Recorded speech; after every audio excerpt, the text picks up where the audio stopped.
Alright, we're on the pre-show screen.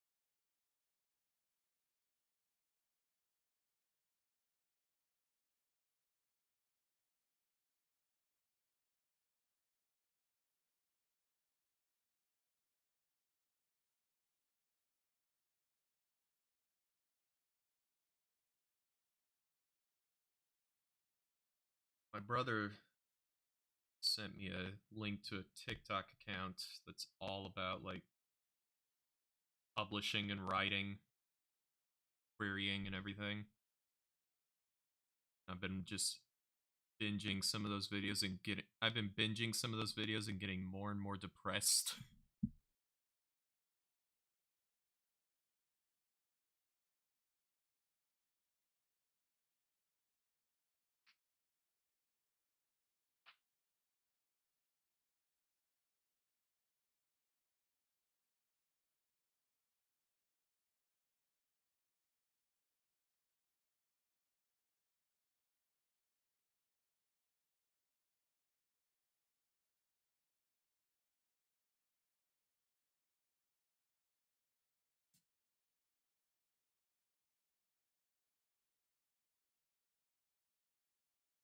Yep. That's just gonna be a God thing.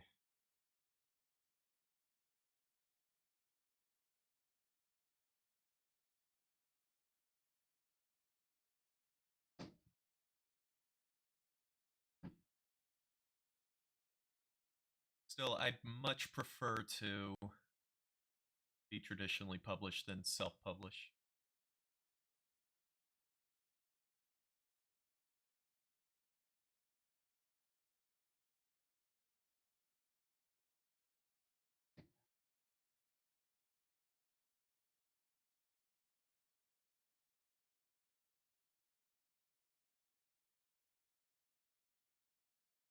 Of course, traditional publishers don't even do much for you these days.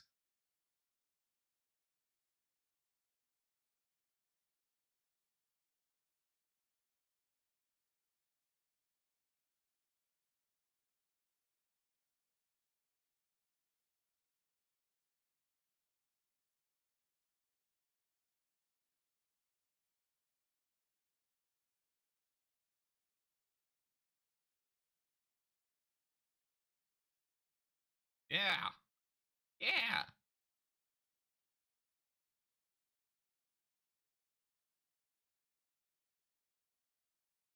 Best part about that was when I printed out the whole thing, put it in a big old binder, and gave that to my mom as a Christmas gift.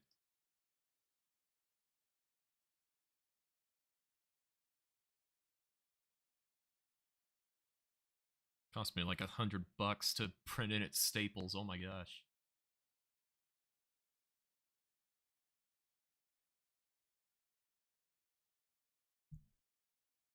They have the printers that can hole punch everything as it's being printed, so yeah, I'm gonna take advantage of that.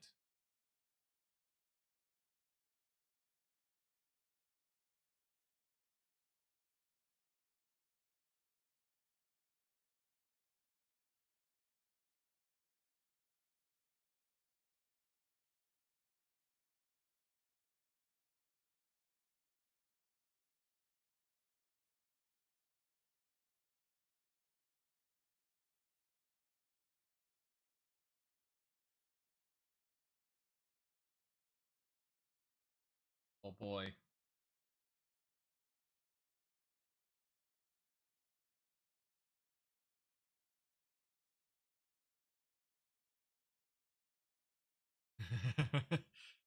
Playing older Monster Hunter games.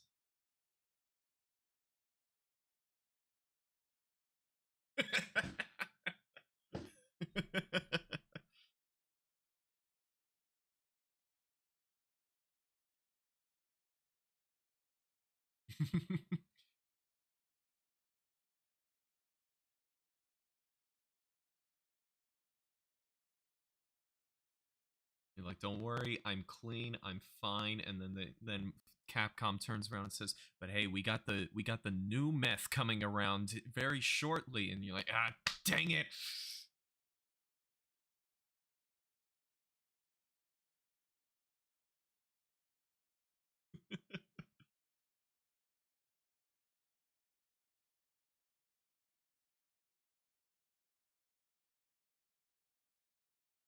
That's just perfect timing. It was meant. It was meant to be.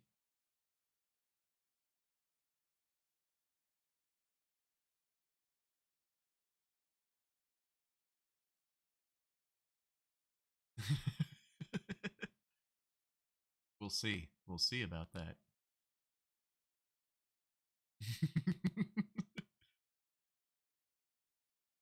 Perfect. Nothing could go wrong with this plan. It's foolproof.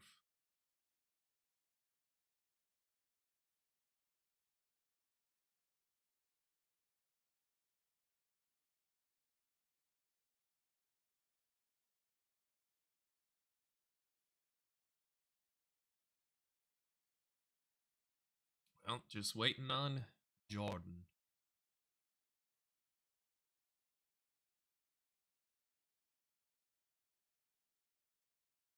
I was worried that I was going to be real late because I'm having to work off the old PC again, so I had to get all that set up for for unfortunately different reasons. I don't know if you left group before I mentioned it, writing group before I mentioned it, but my new PC has decided to not work.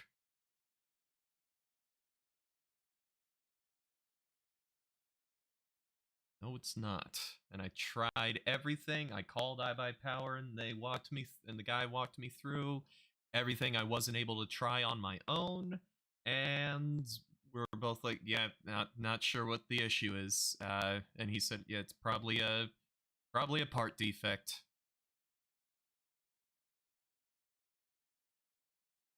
It does. Which means, unfortunately, Mitchell, I have not been able to continue with my Witcher 3 playing since I texted you about how I'd finally gotten to Skellige. I know it was great, dude. I went to a party with Yennefer, and it was a ton of fun. And I finally after like 60 hours in this game started the Yennefer romance.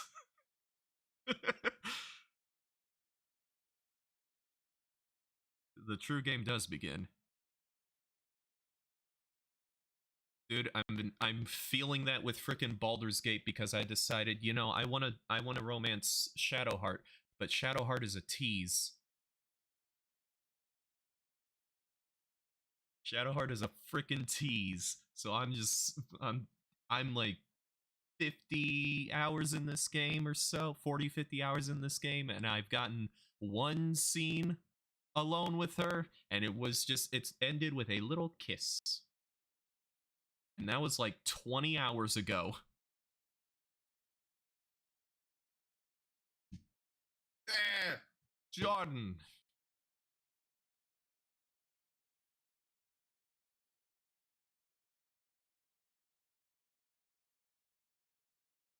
Hey, howdy, hey, I'm Woody.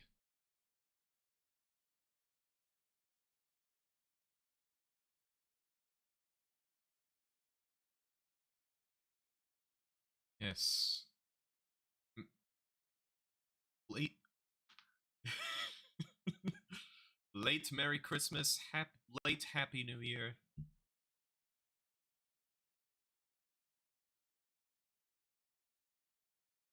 Oh, thank you. Yeah, yeah. Wait, who else's birthday?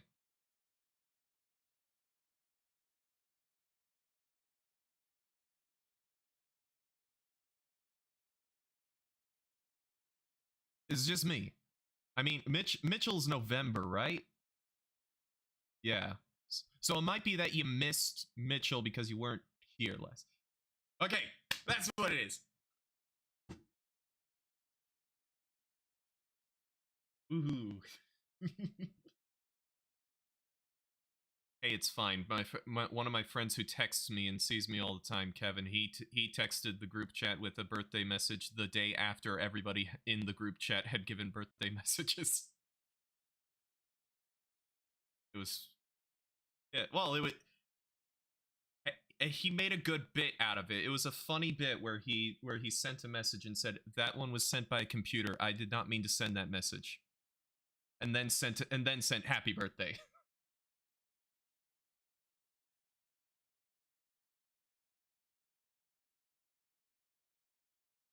Oh, oh, man, that's, oh, jeez, how old is that?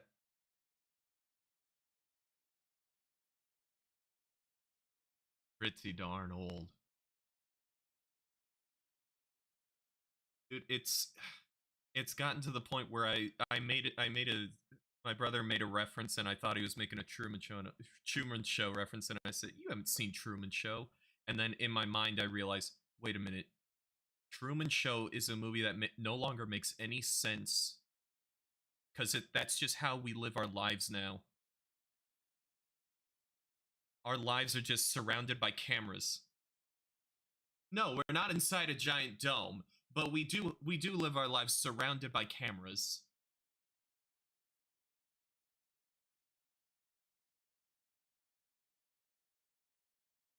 You think? I forgot. I need to go deposit my check on Monday.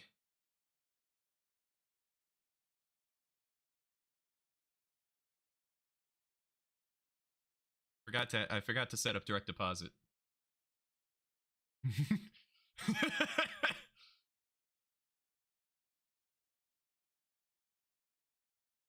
A nice cold Coors Light.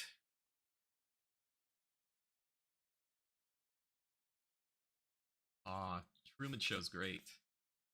I'm not even the biggest Jim Carrey fan, but Truman Show's great.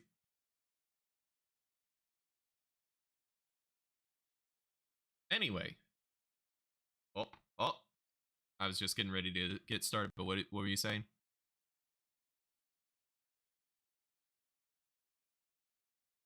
Oh. Oh. Okay, okay. All right. All right, then we're going to switch over. We are on the pre-show screen. We're switching over to the intro. Our intro music is playing. Yes. Nothing but big name. Yes. Anything you say now cannot be helped.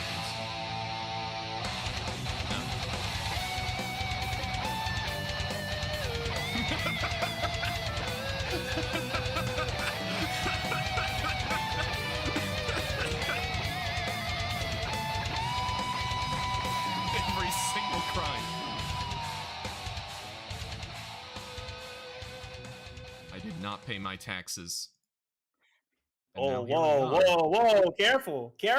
The IRS will get you for that. Oh, don't worry, audience. You have no idea what we're talking about. The IRS doesn't know, except the Fed listening to us all the time. Yeah, our most I know loyal for listener. a fact. Our Definitely most have loyal people watching for sure. At least one. Mm-hmm. Thank you, Fed agent that hangs out in the Discord. I appreciate. Listen, I appreciate you. I really hope the Fed who listens to me all the time is a cute girl, a cute short girl who falls in love with me, falls in love with the dulcet tones in my voice. Because, good lord, it's the only chance I have. Somebody's got to write a book about that. Yes, that's an untapped market. That'll get guys to read again. Get into the market. That's what the queries will want.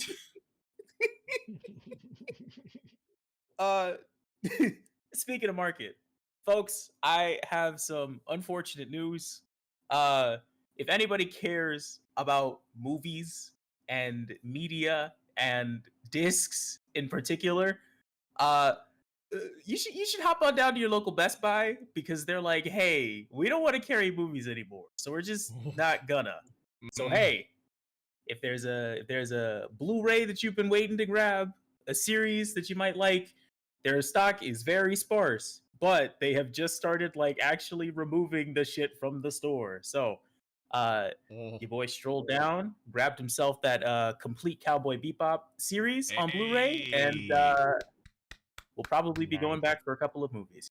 But man, this sucks. Funny thing that you mentioned Bebop on Blu-ray. I got that Oh? from Walmart for I bought 2 copies of that, one for me and one for Oh? my brother as a Christmas present because he freaking loves Cowboy Bebop. Shout out, it's a good show. And I also did the same with Akira, which he hasn't Ah. seen yet. Oh no, gonna see the babies. The baby. Haneda! Tetsuo! Well, see, you could go down to your Best Buy, or you could go to your grandma's house on New Year's, and she just tells all the grandkids, "Hey, I haven't watched like any of these DVDs or these box sets, so just go in and take whatever you want." And so you go in Dang. there and you get the freaking DVD of the whole John Adams series. You get a nice Blu-ray of White Christmas, a nice box set of Alfred Hitchcock movies, and then you get the first 2 seasons of 24 box sets because you're like, hey, that was a series when I was a kid. Maybe I heard it was decent for a bit. And you grab those 2, and then your grandma says, I have the whole thing, just take it. I'm not going to watch it.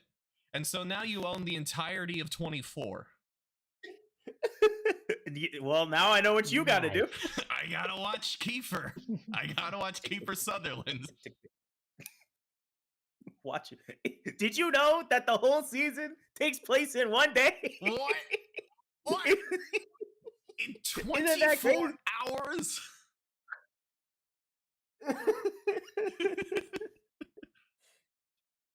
Well, congratulations. I can't. Oh my gosh. Jordan, did you hear that bit in Castle How many Super episodes Beast? are in that series? Oh, it's a lot. It's 8 It's an seasons. old So season. the runtime is definitely longer than 24 It's 8 hours. seasons, and then it's also like, I think, like a movie to end it off, which I don't have. That's like the one thing I don't have. That's This lost media. 100-hour series takes place in 24 hours. I could not watch Don't this worry series about in 24 hours. But Jordan, did you hear that? Did you hear that bit that they had on Castle Super Beast where they were talking about like the Death Stranding series? Huh? They were talking about there's a Death Stranding series might that have they're found going to out. be making, and they're like, They're making a wait. yes, they're making a Death Stranding TV series They or sure movie are. I can't remember which. So I think And it's a it's- movie. And it's like, So- well, who are they gonna get? They got to get all the actors back? And like, no, I they're was- not. They're not going to get Norman Reedus. Who are they going to replace him with? Kiefer Sutherland. oh my god. Oh my god. Oh my 10 out of god. 10. 10 out of 10. It's the long con. Kojima's like, oh man, I don't have an idea for my first actor, but boy, do I have an idea of the second actor that I want to take over this role. Let me tell you. Kiefer, I need you back. Come back and replace another iconic actor. Hey, I like him How would as you Snake. like, you know, Or how would I you like like to him be as in another boss. Kojima production? I liked Kiefer as Big Boss. I think he did a good job. I have no opinion because I have not played any Metal Gear Solid game, which I should Aw, probably change at some point. You should. But- I don't know if the new HD collection is any good. I've heard not great things about it, and then I've heard great things about it, so I have no idea. I don't know. I got to take care of my backlog first. I got too many games. Oh yeah, Haven't even finished Zelda speaking yet. speaking of the year past, Jordan. Hey, did you make good on your resolution to beat Xenoblade Chronicles? Folks, I would like to tell you that I have indeed not completed Xenoblade Chronicles 1. Like I said I would last year. I put it in my Switch and was like, "Man, I should play Xenoblade." And then my body moved automatically, and I was like, "Wait, what are you doing?" And my mind was like, "You haven't finished Zelda. You don't get to play Xenoblade." And um, Uh, I think The Legend of Zelda: Tears of the Kingdom is my burden to bear for the rest of eternity at this point. Um, I don't think this game is gonna set me free. I don't think I can free myself from this game. Don't worry, Jordan. I too have a game that refuses to set me free. I also have a game that refuses to set me free. We are all bound by our own self-made We're all bound prisons. by our, we're I all have bound by our multiple- own vices. Dude, I have multiple games that will not set me free. It's a problem. Oh, Because I like these no. big giant RPGs. But you know what But they're takes a big, long giant time? RPGs. Big giant RPGs. Oh yeah, let me just get this giant RPG. It's only gonna take me 40 hours. It'll only take me 70 hours. That's It'll no only take me biggie. 100. Oh, It'll jeez, only I just take me realized- roughly oh. 280 hours. Oh, there's If I even spend more $60 than I on realized. this 80-hour JRPG, that's like 75 cents per hour. That's a great deal. What a steal! I'd be silly Oh, not no. to do What? that. Oh no, I'm counting the games and the number gets higher. No. Gamer math. I just remembered I also haven't beaten Persona 5. You haven't beaten Persona 5? No. Gasp. How dare. How will you know how cool Joker is? How do you not play? You mean the character nobody cares about? What are you talking about? No, he's Except looking for cool. Smash just players. finally bought Persona 5 Royal because it was on He's sale. my favorite. It's not downloaded yet.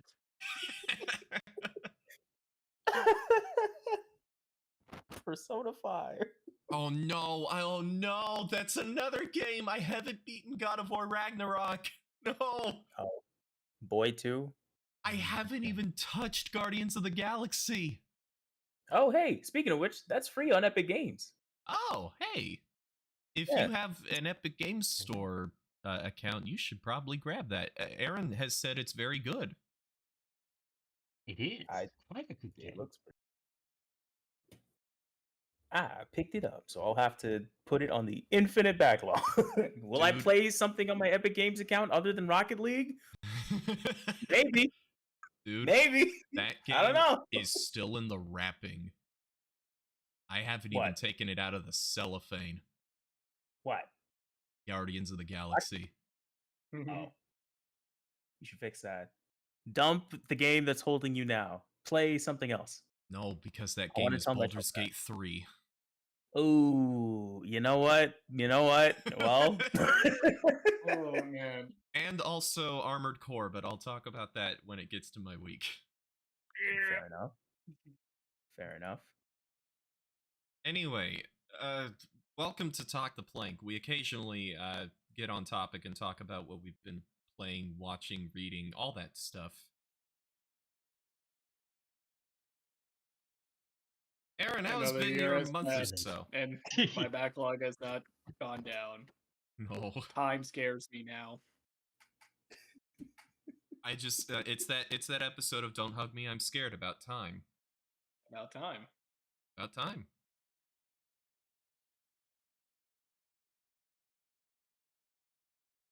I only ever Alright, saw that well, episode I've- of that show. Please someone talk. I I never don't did. want to be left alone in the silence. I can will fucking be... feel every second of my life ticking by right now. Please talk. All right. Well, I will go ahead and get started then. So first, of course, before I jump into what I've read, played, etc. over the course of the month, we have to do something. Something that's a little bit of a tradition by this point. Oh, We have to give our X of the Year list. We have to give our yes. X of the Year list. Yes. Oh boy. So I went ahead and compiled a top 3 for each category.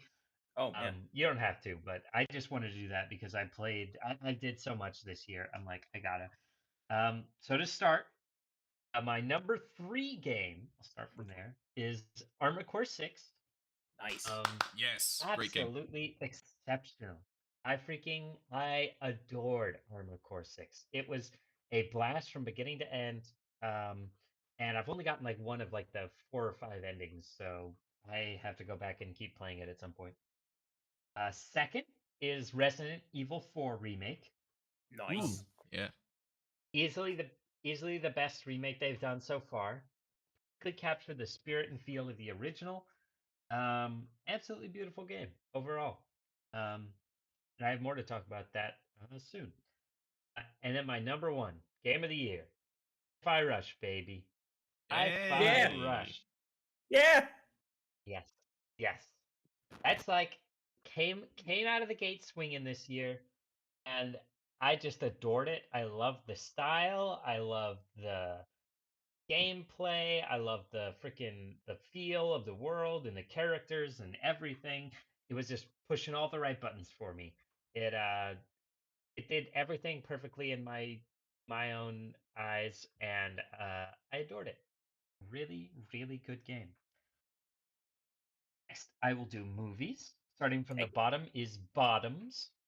Um, Bottoms is a uh, it is a lesbian rom-com about two lesbians in high school who can't pick up a chick, and it's hilarious.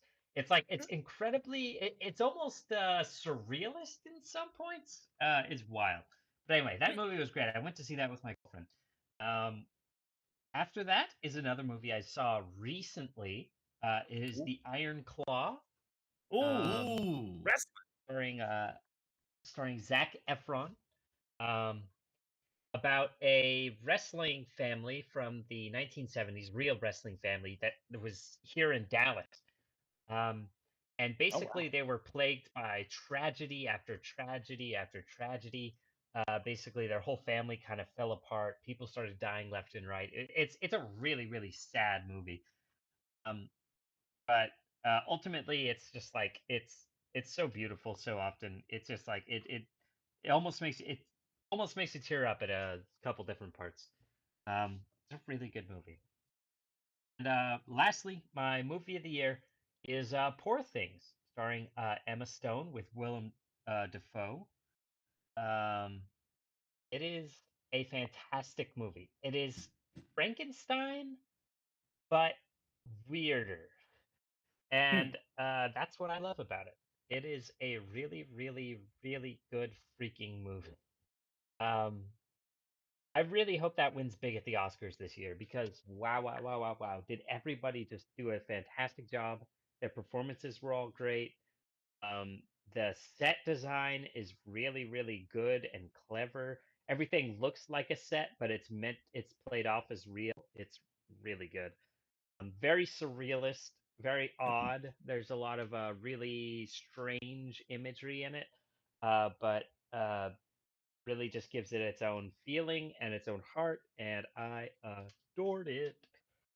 Um, oh yeah, it's still in theaters right now. I would recommend checking it out if the time. Right on. Next, I have my top TV shows of the year. Ooh. Starting from the bottom, Barry. Barry, the Yeah. final season of Hey. the hit TV I need show to see Barry that. came out this year. Really, really good freaking show. Like genuinely. Oh my god. What's his name? I can't even remember his name, but he's really, really good as the lead actor. Um, Absolutely kills it. The last season may have been the best. It's hard to say for certain, but um, I would definitely rank it among the best. Really, really good. Um, Hint is The Fall of the House of Usher. Ooh. I hold to it that the creator of it, I'm forgetting his name. But the creator of The Fall of the House of Usher, he's also done The Haunting of Hill House, Midnight Mass, a movie called Gerald's Game. I've mentioned him before. But he is probably my favorite creator in Hollywood. Everything he puts out is pretty much guaranteed to be quality at this point. So, um, Mike Flanagan, that's his name. But yeah, he's really, really good. I really, really, really enjoyed Fall of the House of Usher. And lastly, my number one TV series for this year, Last of Us. Um, Ah, yeah, Oh, yeah. it went another show that came right out the gate swinging and just planted itself firmly in my mind, and I'm like, it was really freaking good. That was a very, very, very freaking good TV show. Yeah, I enjoyed it. All right, last category, music. oh, Start at the yes. bottom, 10,000 gex from 100 gex, um, Oh, yeah. which is an experience of an album. I will say that much. Still, my favorite on that album is probably "Frog on the Floor." Which, Oh, the man. music rev- yes, which the music The reviewer frog on Anthony the floor Fantano. is legit a bop.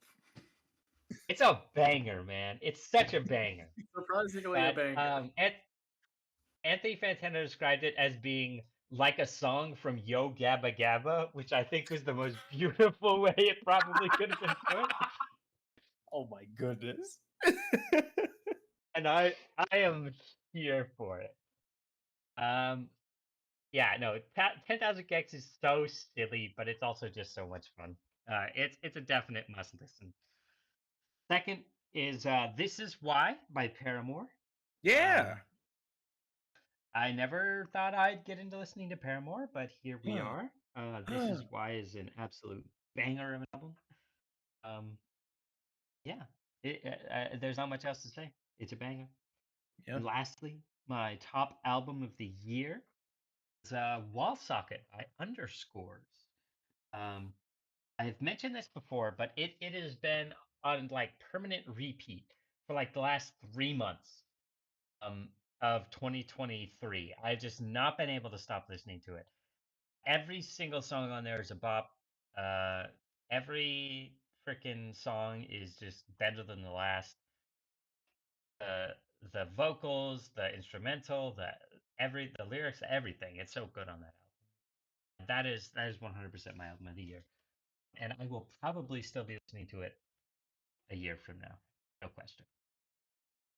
Um, okay, that's my top 30s for the year. Now I should move on to what I've been up to. So in terms of games, I beat Ghost Trick Phantom Detective. Oh, what'd you Hey. think? That, that game is really good. That game was like really freaking good. I enjoyed the heck out of it. Um, yeah, overall, it's a very simple gameplay loop, but it works really effectively. The story is fun and engaging. The characters are so much fun to follow. That's an all-time like classic. That's a really really good game. Um, I enjoyed it from beginning to end. Yeah. Um, next, I got on a bit of a VR kick. Ooh. Um, and because specifically because they've released Resident Evil 4 VR mode. Um, and I think that may be my favorite VR game ever released. Um, Ever. genuinely astounding. Yes. Um, yeah, so it's the VR mode for the remake. It's on PSVR 2.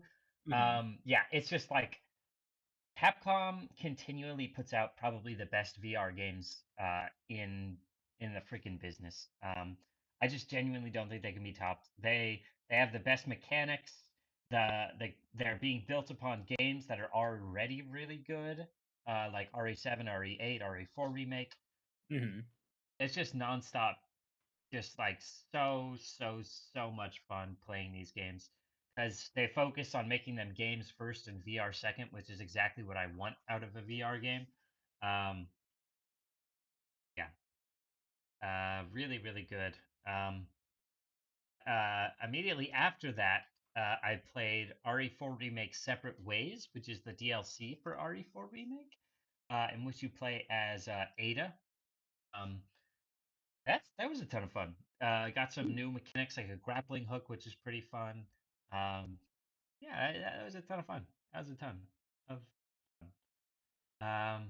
But yes. Da, da, da, da, da. Oh, then I replayed Resident Evil 8 VR, which Yo. is pretty much just as good as RE4 VR. God, I want to go back to it even now.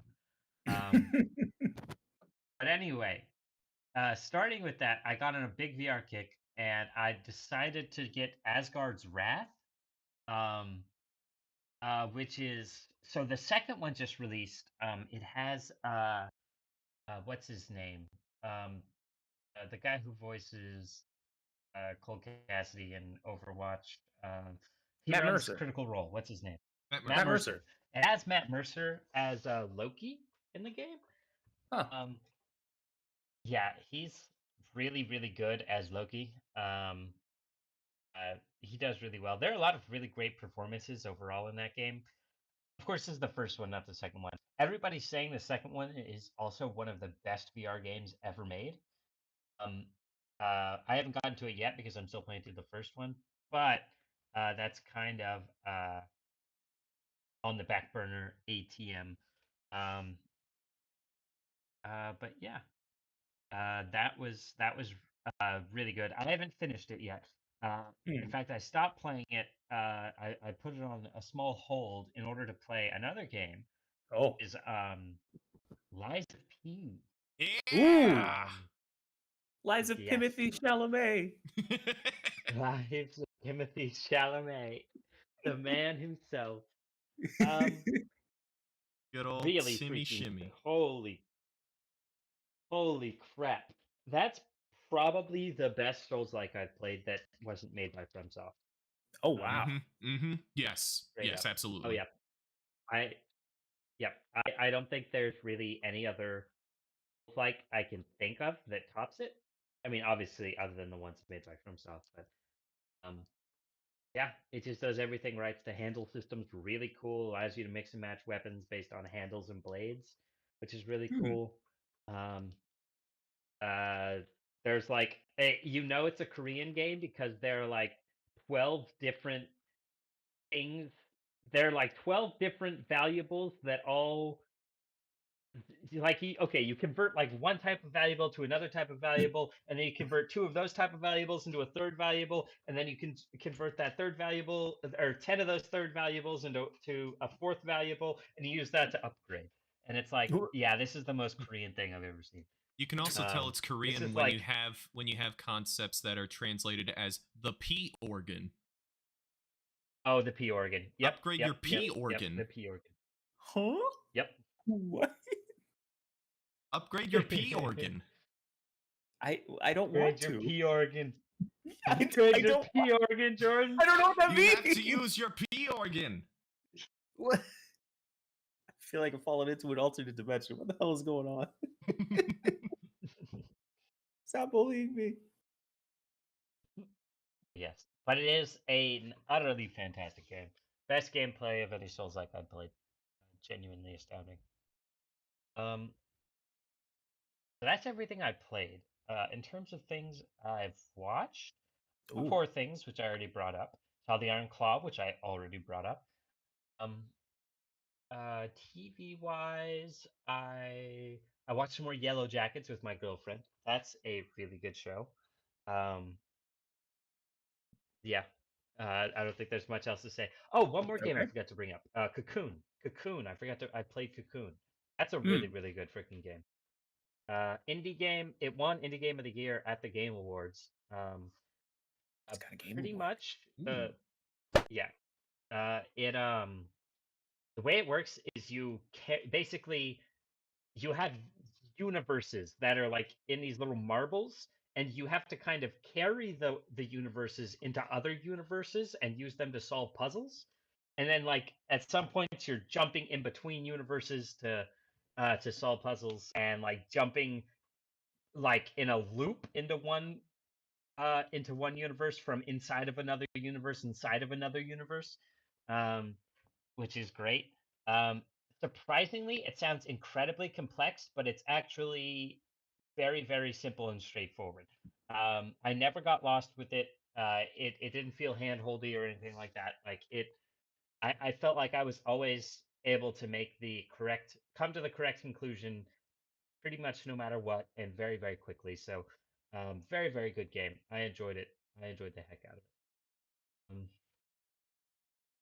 I'm sure there are other things I watched, but I can't think of them off the top of my head.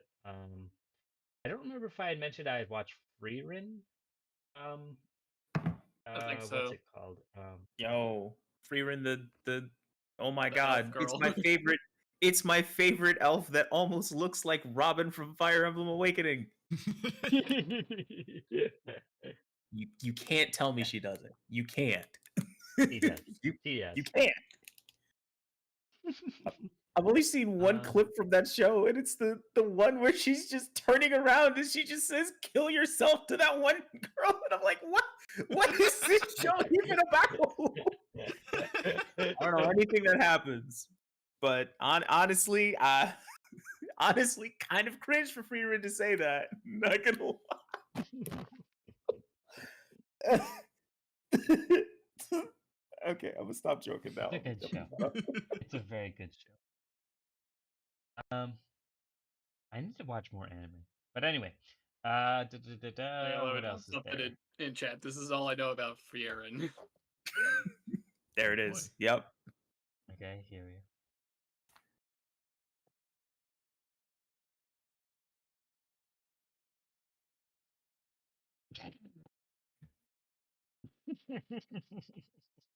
That clip is beautiful.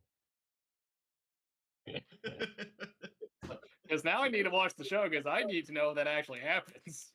Yes. He can do it, that's for certain. But anyway, I think that's everything I've watched. In terms of things I've listened to, not really too much. Been listening to Huck by Liturgy, Haqqq. She is a theologian, and she has a very, very, very, very complex theological system that she has come up with. It is insanely complex, and she makes music about it, and it's awesome, and the music is amazing. It's not Christian music, despite how it may sound. It's just kind of music about theology. It's hard to describe, but anyway, it's an absolute banger. Um, Fantano gave it a good review. It was really buzzed about in like metal circles. Yeah, she also released another album this year called 93696, which topped a lot of charts, topped a lot of people's like best of lists. In fact, I was actually tempted to put it in my top three, but a couple other albums beat it out. But yeah, so I think that's about it. Yep, that covers just about everything. Oh shoot, everything? Jordan, yeah, I think that pretty much does it. I can't really think of anything else I played.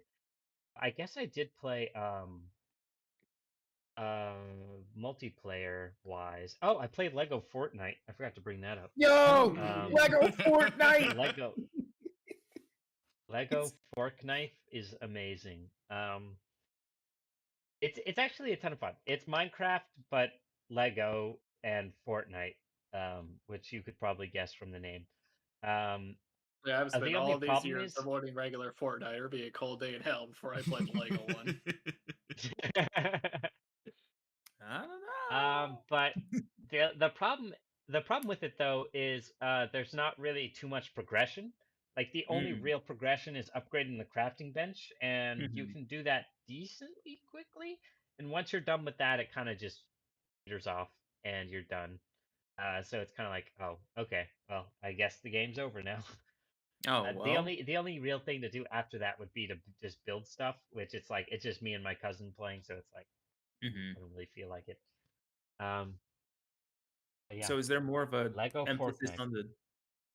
Is there more of an emphasis on the like Minecraft survival stuff, or is it more of an emphasis on like, or is there like a battle royale kind of situation in there, Oh, or is it? it's just the Oh, Minecraft. There's no battle it's royale just or anything like Minecraft. that. There's no Yeah, battle royale. Oh, yeah, huh, Okay. okay. yeah. Well, Then so what's the the explanation Fortnite? behind that is, yeah, the explanation behind this is Fortnite is expanding. It's now Right. basically no Yeah. longer just a battle royale experience, but a game Right. platform. And Mhm. Oh. so, yeah, because their Creative 2.0, which they launched a couple months back now, is incredibly, incredibly, incredibly intuitive and like complex. Like you can just make the craziest, wackiest things in Creative 2.0. It's insane, truly So insane. they're So so they're trying to be Roblox, essentially. they're basic. Yes, that is exactly it. They are trying No, to be no, we don't Roblox. need another Roblox. Uh, Oh my god. They Ever saw that ending. money and they went for it. Shoot, But I yes, believe it. but Yeah, oh, they also did Rocket League. Oh yeah, that's Rocket League right. I crossover. saw that about Rocket Racing. That's Yeah. right. That's right. Yep. I was like, okay, what does this have Yeah, to do so with they're doing a Fortnite? bunch of.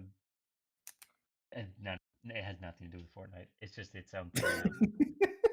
It's just its own thing. You can just race now. Oh, okay. All right. What do you mean there's no soccer with my cars? Don't you understand that's all cars are supposed to do? Do sick flips and play soccer? Oh, That's what cars do. that's what cars do. Yeah, that's. Oh, and I played. I think it's called not Raft. Sunken Land. That game's fun.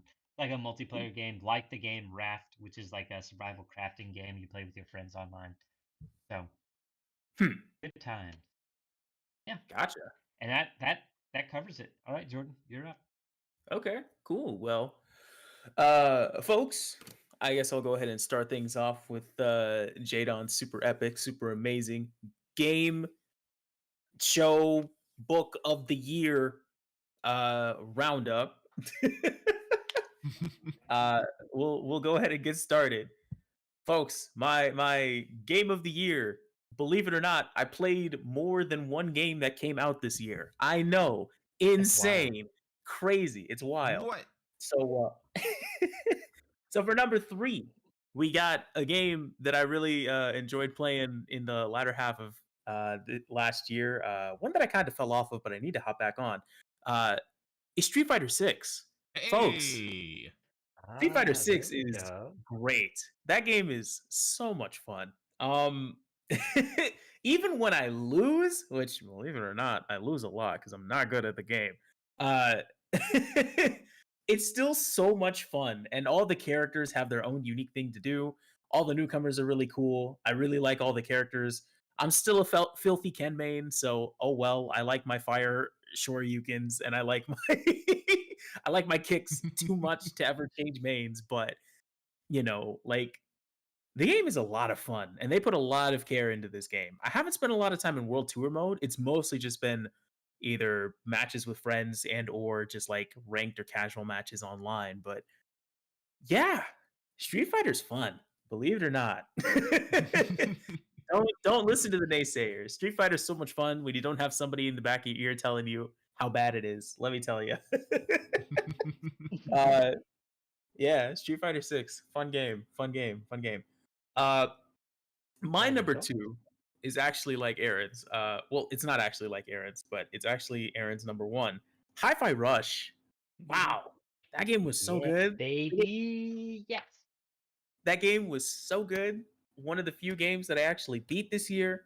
Or not this year, last year, but like, yeah, wow. It's just like out of nowhere as well. Just like the game just was like, yeah, it's here. Grab it on your PC. And it's such a fun time. The mechanics, the combos you can learn, the music, how it integrates so well with the game itself. Just that game was amazing. That game was fantastic. And honestly, that game should have won more game awards at the game awards, which ultimately don't matter. But like I think the only reason this game wasn't as lauded as it was because 2023 was such a stacked year, and it came out like at the Yeah. beginning of the year, which didn't help its case at all, unfortunately. So good game. Man, Yeah. that's a good game. Ugh. And number 1, Agree. I think you all know. I say this with unfortunate disdain in my heart because this game is so long. I gotta give it to Tears of the Kingdom. I have to give it to Tears of the There Kingdom. it is. There It's it the game is. that it's the game that it's so I am upset with this game because of how much time I'm spending on it, because in the back of my head I'm like, you should probably play something else because this game is going to take you like if you just continue to get lost in this game, I could easily play this game for like 200 plus hours, right? And I really don't want to play this game for 200 plus hours, but it is just like, it's just a vibe, you know? I see somewhere and I'm like, I want to go there. And I go up there and I look out and I look across the land and I'm like, wow, this game looks so good for the Switch. I am so impressed that my Switch isn't catching fire when I attach 2 items and then send it backwards in time to rewind it. Like, you know, the Sky Islands, they're all right. The Depths, it's also all right, but like the overall game as a whole, just the nature of discovery, of getting lost, saying, "Oh, what's that?" going up and inspecting it and being able to see it. You know, it's a great game. I think one of my biggest gripes is that like the gameplay loop can sometimes get a bit repetitive, you know, but like I'm still having so much fun. I'm still having so much. I'd be lying if I said I wasn't game, because it's just fun. It's just scratching that itch for me for some reason. So yeah, I got you. I don't know. I don't know. Like, I have to put it as my number one game. Obviously, the game that I spent the most time with, and it's the game that, like, when I think about it, you know, I've had so many good moments playing this game that I'm just like, man, you know, I mean, it's an absolutely great game. It I would is. argue. Mhm. Yeah. It's great. It's great. I like it more than Breath of the Wild. Great game. Fantastic game, I'd say. So yeah, that's my game of the year. I have some honorable mentions in games that I played. Some of these weren't released this year, so that's why. Shout out to Metroid Prime Remastered. Shout out to Tunic. That's also a fun game. Shout out to Link's Awakening. I am almost finished with that game. I have like 2 more dungeons. Game's good. The game's good. But yeah. Other than that, some of the other games that I played recently, as you already all well and know, the Rocket League don't stop. Unfortunately, the grind doesn't stop for some reason. I can't remove myself from this game. I am stuck.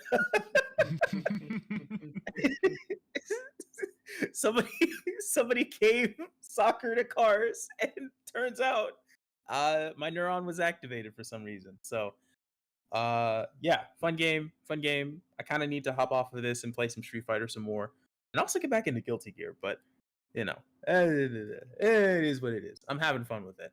And then a friend of mine bought me this game over in December. I don't know if I talked about this the last time we were on the podcast, but he bought me Overcooked. Yes. He was like, "Dude, we're gonna play so much Overcooked. It's gonna be so much fun." And I was like, "Okay." So I played Overcooked with him a couple of times. That is the most stressful game I think I've played in quite some time. I was already going to be Especially like, with and other now he's no people. longer my friend. We're still friends, but like, I turn into Aaron, you've seen the bear. Right? Oh yes, I have. I Seen turn it. into I have played Overcooked. I turn into episode 7 Carmi when it's just like, step down. Get the fuck over.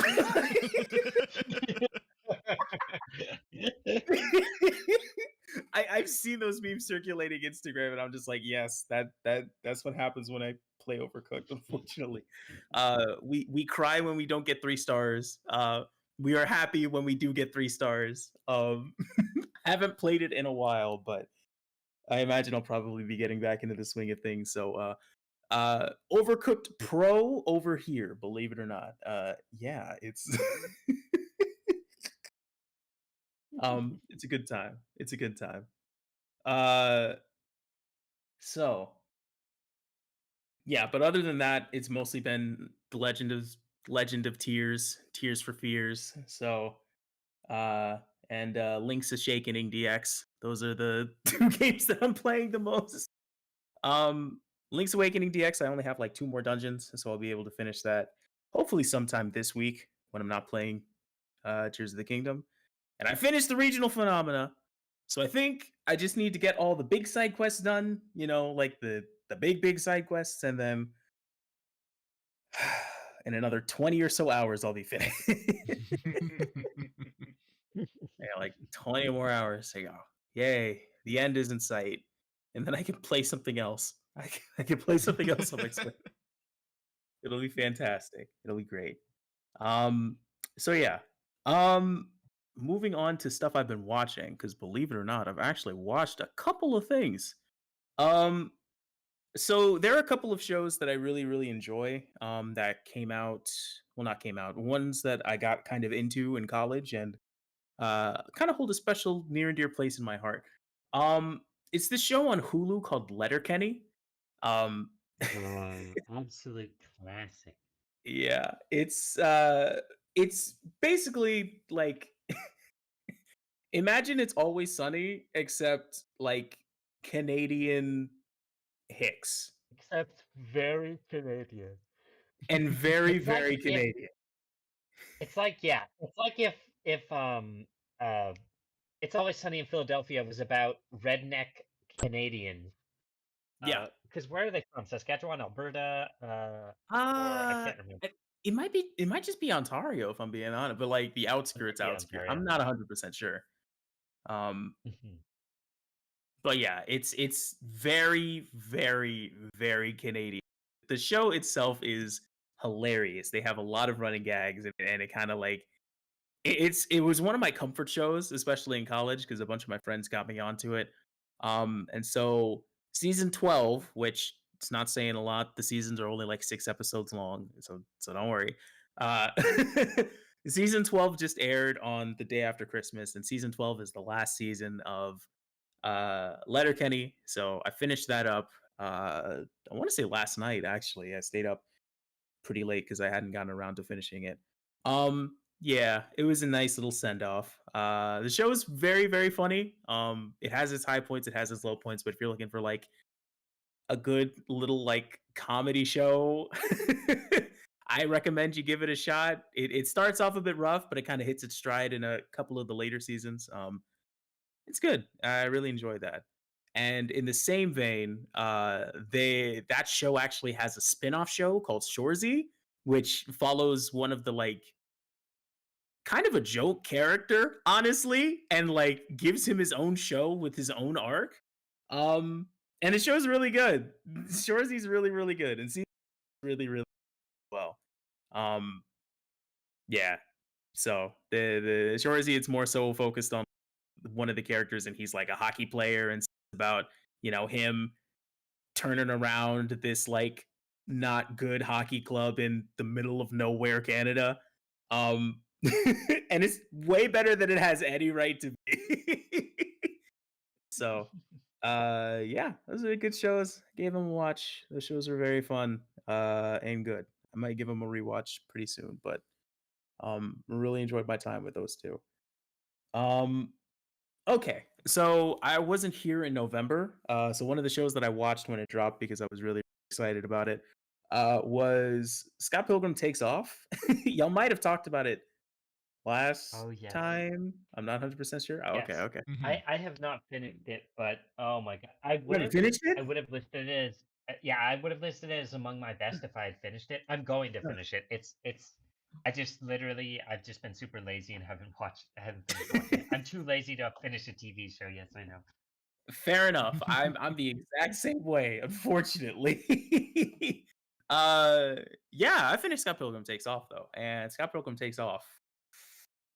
That show's good. That show's really, really good. I'm sure all of you kind of know the deal about it. It's the like it's closer to like FF7 remake than it is FF7, which some people didn't like, but Yes. I personally was a really, really big fan of the direction that they took it. I won't say any Yeah. spoilers in case any of y'all want to watch it, and Aaron still needs to finish watching it. So, uh, yeah, I really like it because it kind of takes it in a different direction, and I think the voice cast does an incredible job as well. A lot of them are reprising their role from the movie, and they just knock it out of the park. So good. So good. The animation, fantastic. Let me tell you, absolutely incredible. Shout out to Science Art; they did a wonderful job. Um, yeah, I honestly really like what we got, and I thought it was a good little watch. I'm a little sad we probably won't get a season two, but you know, it is what it is, and I kind of like it for what it is. So yeah, solid. It was a solid watch. Um, and then the other thing that I watched this year, a couple of friends of mine went to the theaters, believe it or not, the theater to check out the latest in Studio Ghibli, the latest Miyazaki film that came out, The Boy and the Heron. Um, so I didn't understand shit what went on in that movie, but I think the main point of the movie is that budgies suck. They're the worst. Yeah, those parents, those little parents, they're the worst. I want to say that was the the thesis statement.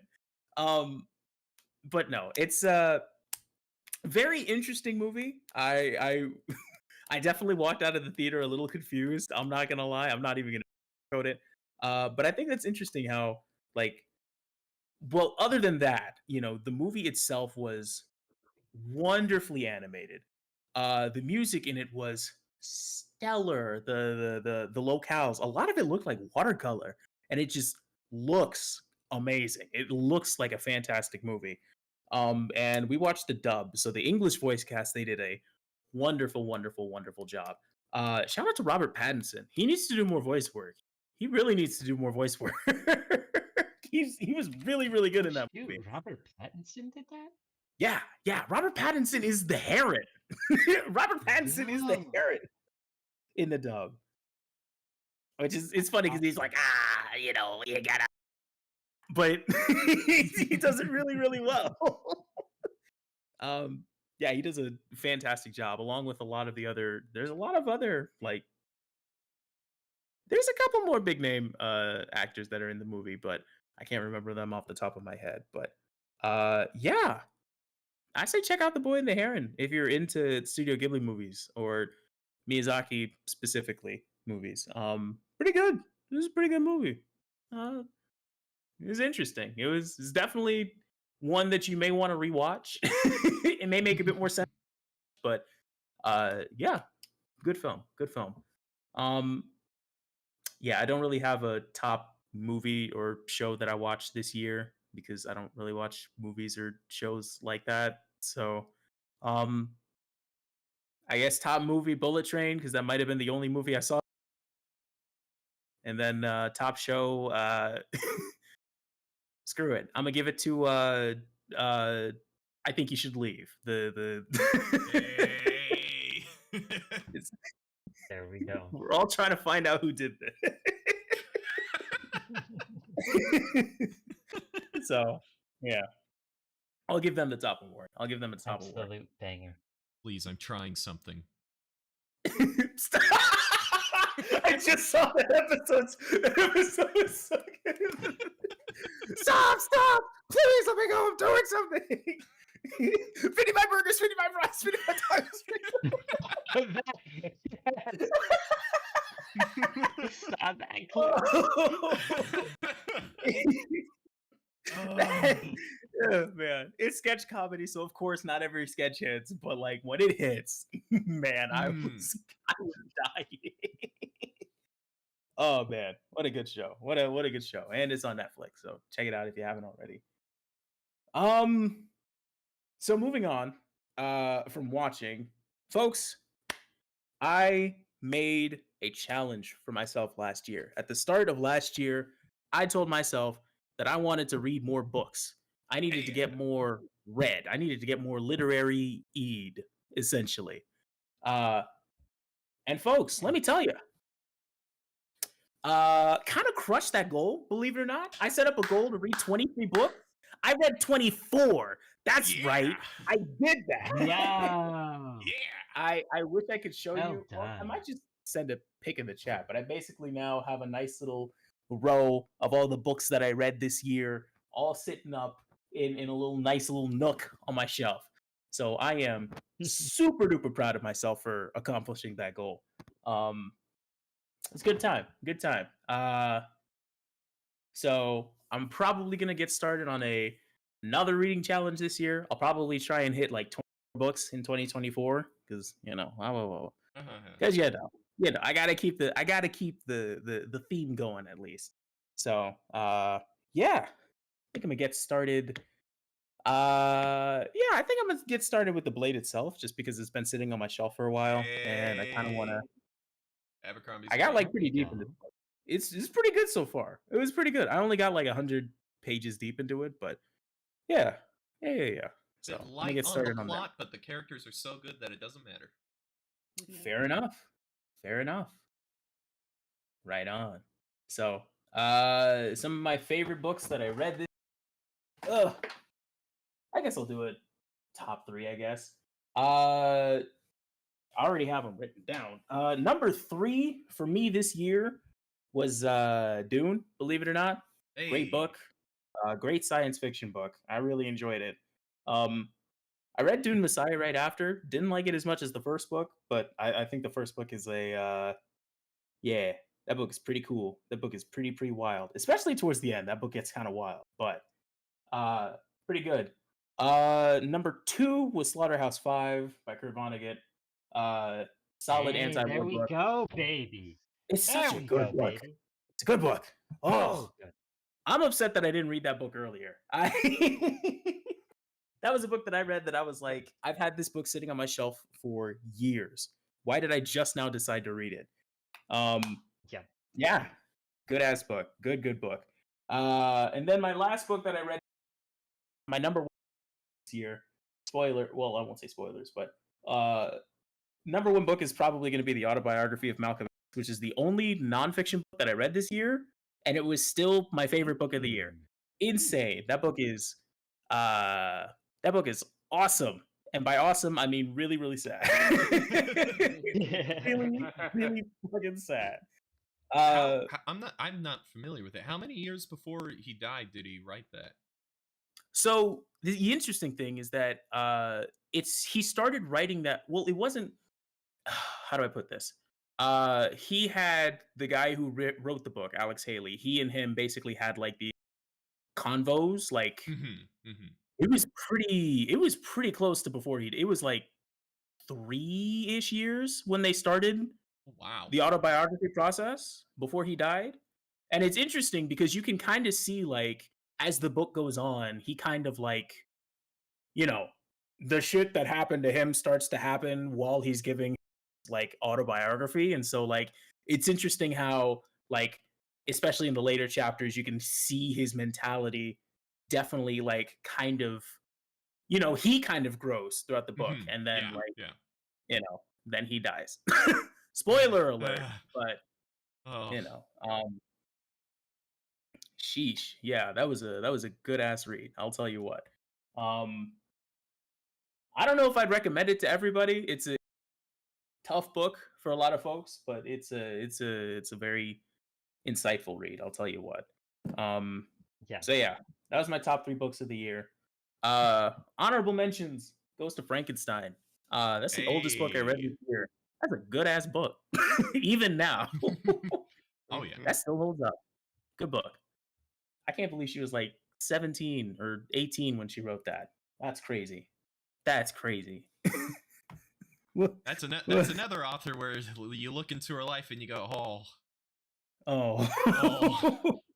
Her marriage in particular was, well, let's just say Percy Shelley is not exactly the most wholesome person. Phenomenal poet. But as a person, Percy Shelley was, it's one of those Can't guys. you say that about him? Can't you say that about a lot of poets? Hey, especially romantic poets. Oh, they might have been lover boys, but oof. Man. Yeah, it's good. Yeah. So cool. I read 23 books. Follow me on Goodreads at Jadon.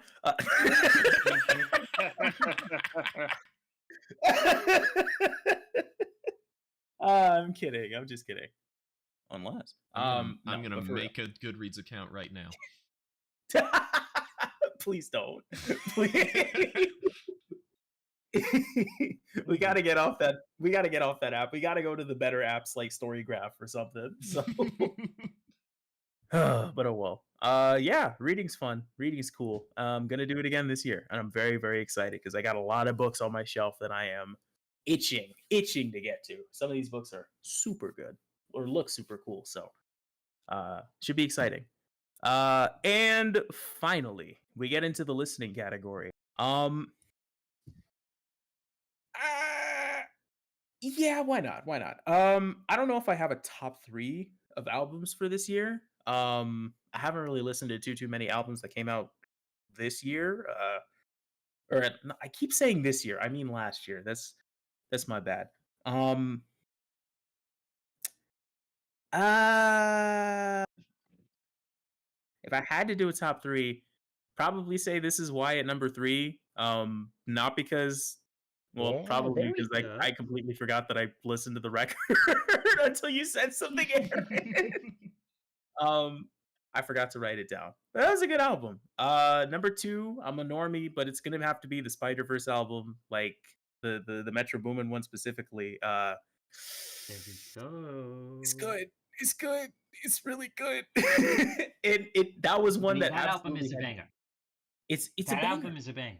It's so good. Yeah. It's so good. And it was definitely one that grew on me because at first I was like, oh, this isn't as good as a Spider-Verse soundtrack. But like the more that I listened to it, I was like, ooh, actually. I don't know. It's kind of close. Not that I listen to it more. It's got so many good songs on it. Oh my goodness. Yeah. I don't even know what else to say about that. But number one, folks, let me tell you, this is an album that kind of blindsided me about a month ago, and it has been on repeat for like the last month of mine. It just missed out on my Spotify Wrapped, unfortunately, but it's this jazz album called Black Classical Music by Yusuf Diaz. Oh my god. That was it's amazing. It's an amazing jazz album. Oh my goodness. And the fact that it came out earlier this year and I missed it until like the end of the year. Everybody was doing their like, this was my number 1 album of the jazz album of the year. Is Black Classical Music. And I listened to it and I was like, oh my god, yeah, I see why I see why this is your number 1. This is good. Yeah, whew, that and I just got a soft spot for jazz, but this is one of those that I'm probably gonna have on repeat for a while. You know, especially I don't know. Give it a listen. It's a good little jazz album. It'll make you feel. It'll take you for a ride. I tell you, it's good Check it stuff. out, Especially that title track. One of my favorites. It's good. It's good. It's a good little album. A lot of good jazz names on there too, actually. Well, not just jazz, but like, it's like jazz, but also like kind of that fusion, kind of like that neo funk in a couple of areas, but like it's chef's kiss. So good. So good. So yeah, that about covers it for albums that I top 3 of the year.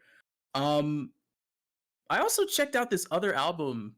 The only other album that I checked out recently was this one by a band called Rainer Maria. I had never heard of the band. I had never heard of the artist before. This album's called ST.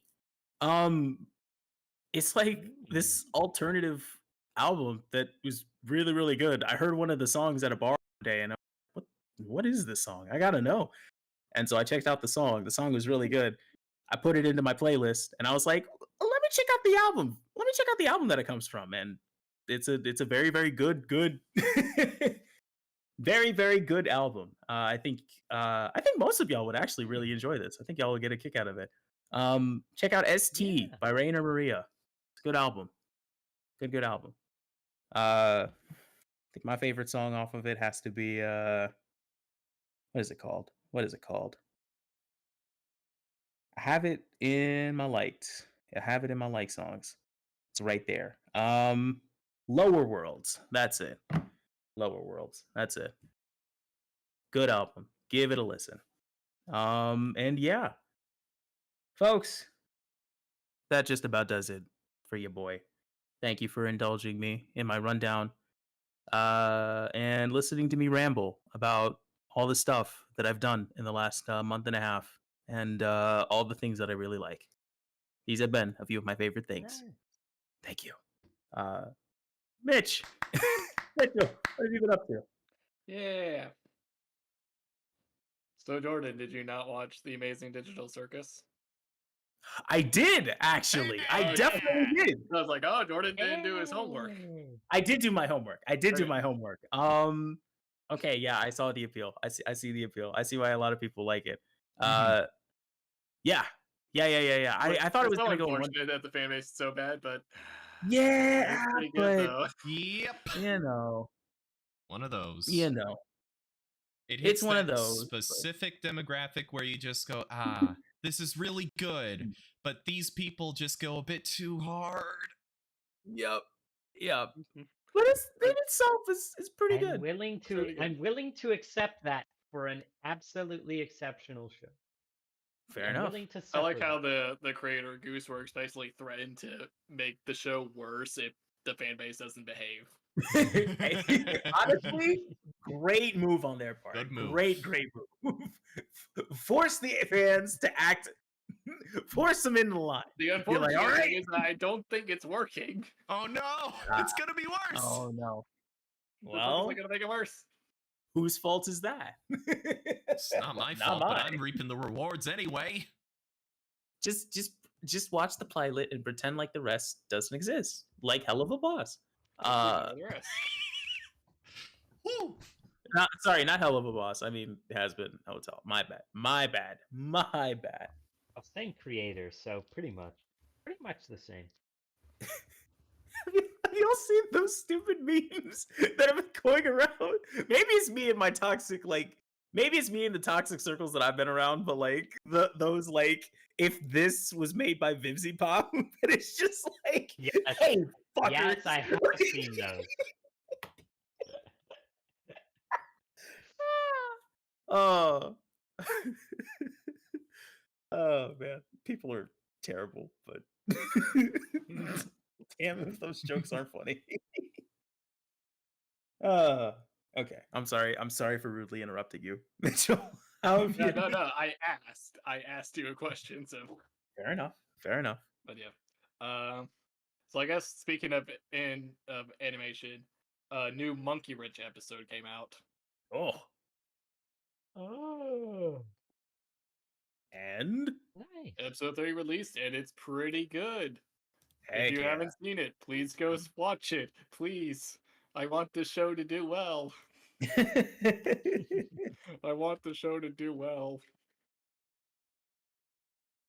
I'll have to take some time and watch those episodes. I remember him creating watching him create the the pilot episode way back when, and I got like halfway through it. I need to finish. Yeah.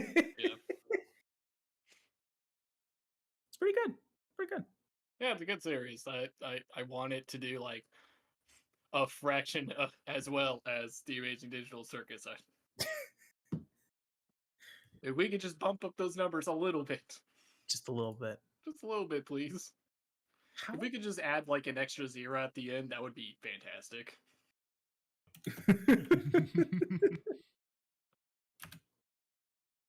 But let's see. Oh my god. Ooh. Trying to see. I did not make a list of things, so let me try and think. Fair enough. I'm gonna have to do, I guess, best game that I played this year by default has to go to Hi-Fi Rush because I think that's the only game that released last year that I played from that year. Woo! Woo! Yeah. It's a good game. If you can only play one game from 2023 in 2023, That's a good one. that's a solid one. It's a solid one, That's right. yes. No Baldur's Gate 3, but Baldur's Gate 3. I didn't play that one. Now did I? fair enough. Let me see. What else have I played this year to see? Probably like my favorite game that I played this year in general was probably like the God of War trilogy. Ooh. Hey, did you get through 'Cause all I the did- first 3? I got through 1, 2, and 3. I recently beat 3. Hey. I'll get into that. Oh, wow. Nice. Let's see. Movies this year, I've seen a total of 2 movies in theaters. I've seen Spider-Verse and Godzilla. And I Ooh. think I'm going to give it to Spider-Verse just because I'm a Spider-Man fan. Spider-Man. Although I've I heard like- I like- incredible things about Godzilla. Yeah, that all very well deserved. Spider-Verse is winning just out of pure bias on my part. Woo, Spider-Man. Yeah. It's a good game. It's a good Let's movie. see. Xandria released an album this year called The Wonder Still Awaiting. That's probably my favorite album this year. So yeah, The Wonder Still Awaiting. Probably like favorite band that I've discovered but haven't released an album this year is American Murder Song. That's the band name. American Murder Song. so how? Wait, this is a weird duology. How are they related to American football?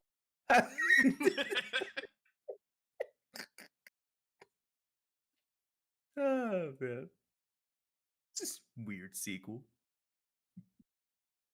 But yeah.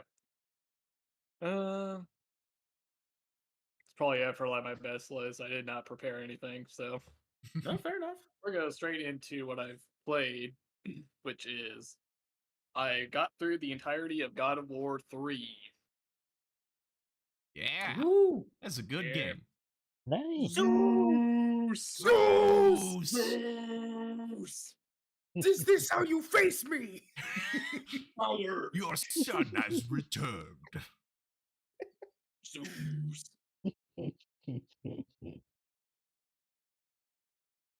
But yeah, why did they put a rhythm game in the middle of my God of War? But don't worry about it. Don't worry about it. Why is there a rhythm game in my God of War? Get it out. Get it out of the game. I don't like that. Says Mitchell, who Honestly- cannot do rhythm games. I can't. I physically Honestly, can't. I think they just need to put more rhythm games in God of War. in No, my opinion. please, no, God, think they no, have enough. please. It's really no. what was missing No, from the I got series. no. I legit got stuck there for like half an hour. I cannot stress enough how bad I am at rhythm games. My brain just can't visually process that crap. But yeah, Oh boy. it's kind of a shame that Helios and Hermes aren't actual full boss fights, but Yeah. man, it's so brutal taking them down. Yeah. I like the theory that like all the gods can also just choose not to die like Kratos, and that's why Kratos goes so overboard murdering them so that they basically just tap out. It's like, nah, never mind. Zeus can handle this himself. I am done. Kratos just chopped off my legs to take my shoes. I'm good. I'm done, actually.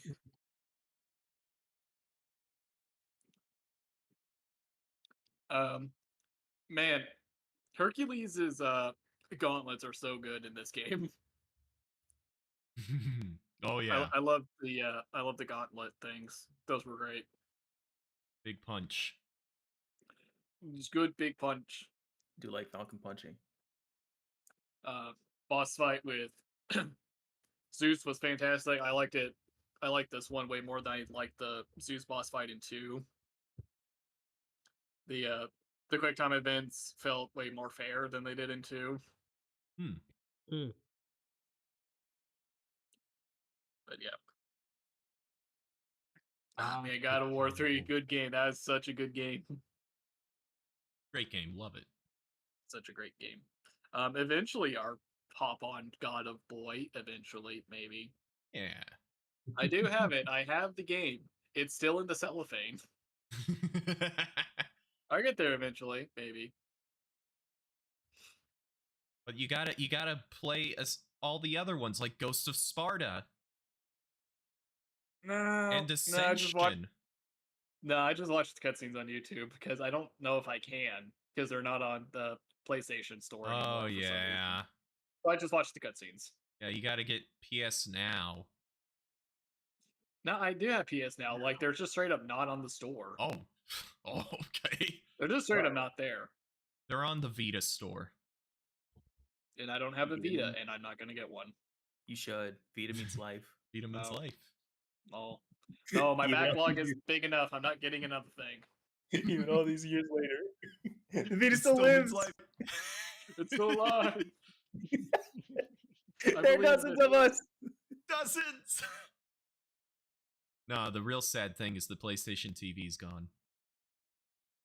Or Rip. put- yeah. Yeah. Let's see. I played a little bit more of Kingdom Hearts 2. Yeah. Just kind of dip my toe back into that. I had to beat Zaldrin again, Yep. Zaldin. and that's Mhm. kind of about it. I've Mhm. already talked to Zach about this. Zaldrin felt easier on critical mode Yeah. because I Yep. straight up skipped his third phase in Yeah, you- critical mode. I killed him so fast. You outdamaged him, yeah, because critical mode Yeah. boosts your damage.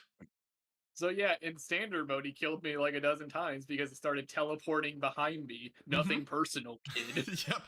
Dude, that's what kills me every time I do that fight is when he starts teleporting around because he also has his windshield on, which damages you when he teleports right Yeah. next to you. Yeah, I was like, oh, Zaldrin seems pretty easy. And you're like, what do you do when he teleports behind you? And I'm like, he never did that. I'm like, what are you talking about? He never did that. I just blocked. He just slowly walked up to me and I blocked him. There are strategies to completely skip that phase in the fight, even on level 1. Yeah, I can tell because that one's a pain. That one gets me a lot. That one got Mhm. me. Dude, you But should yeah. at some point when you've beaten the game, you should watch a level 1 speed run of the Data Organization fights. Oh, Jesus Christ. No. It's wild. You can Oh, man, it's wild. you can technically with the ability horizontal slash, if you have the berserk charge ability where you don't have a finisher, your combos are endless when you're in MP recharge. You Mhm. can with the ability horizontal slash, which you press square in the air to do that attack instead of a regular attack, and it counts as a finisher. You can infinitely loop a boss, but it's like a 1-frame loop. Oh, wow. Yeah. You can also do that with Peter Pan by just doing air combos, like half doing air combos. That's how I beat Interesting. Sayek's data fight, is I just use Peter Pan to loop him. To stun lock him to death. Yeah.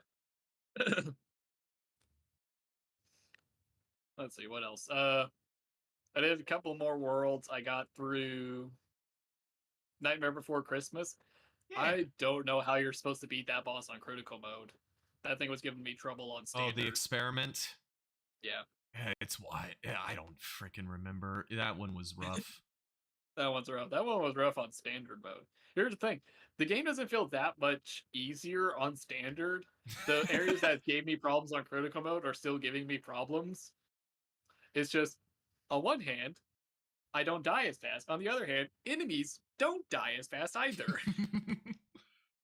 So it kind of balanced out. It doesn't feel that much bit. easier. A little bit. Yeah, the difficult enemies become a bit more of a problem when they last longer. Yeah. The stupid fire things in the Oh, Beast Castle that just spawn jeez. fireballs everywhere. I don't Crimson Jazzes. uh, Hate those. Hate the dancers. hate the dance. All right, good. All the Same. enemies that I don't like, you also dislike. So Oh, I yeah. feel It's not just me. justified. Dude, there's those enemies, Crimson Jazzes and Dancers, they're the ones that on speed runs, that's where they're like, okay, I need some serious time. I'm not going to read chat. Oh, it's serious time. It's time to gamer lean. It's, yep, lean forward. Rest your elbows on your knees. All right. But yeah. I think I'm getting fairly close to the end game. I got through the Pride Lands, The second visit, and I yeah, think like you're getting right to the end, yeah. Twilight Town opened up. Oh yeah, Mhm. speaking of, why are there rhythm games in my not rhythm games? Atlantica. What happened? Atlantic. I Oh gotta my pee. gosh. Dude, Kingdom Hearts 2 Atlantica might be the worst part of the entire series. Well, that's good to know if that's the worst, because I managed to get through it fairly quickly, so It's atrocious, but you Good. do need that This is boring. Keyblade for the data Axel fight. It makes it so much easier. Okay. I did go through it. I just kind of knocked it out in one go. There you go. That's how you do it. Now, how about that last song? Look, Yoko Shimomura, one of my favorite composers of all time. I don't know how she wrote such terrible songs for that world. And the last one is the worst. Man, I just wasn't even listening to it. I was just like, all right, just wait for the button. That's fair. That's Just fair. do the button prompt. But yeah, let's see. Other than that, I have played more Star Wars The Old Republic. I have canceled my membership because I finally wrapped up everything that I wanted to do in that game until they Oh, actually released more content. he beat it. I did not beat Star Wars The Old Republic. I just finished what I wanted to do. No, he Yo, finally you beat it. He Way beat to go. Way to So go. You did it. yeah, you beat it. No. I have not beaten this game. I just made an arbitrary list and said, and then I will stop. So yeah. Did like the last op I wanted to do, which was called Gods, like the Machine Gods or something, which is like this fun planet story op where there are these ancient super weapon droids that were sent out and tested on like primitive planets, and they are so powerful that they basically became revered as gods on those primitive planets. Ooh.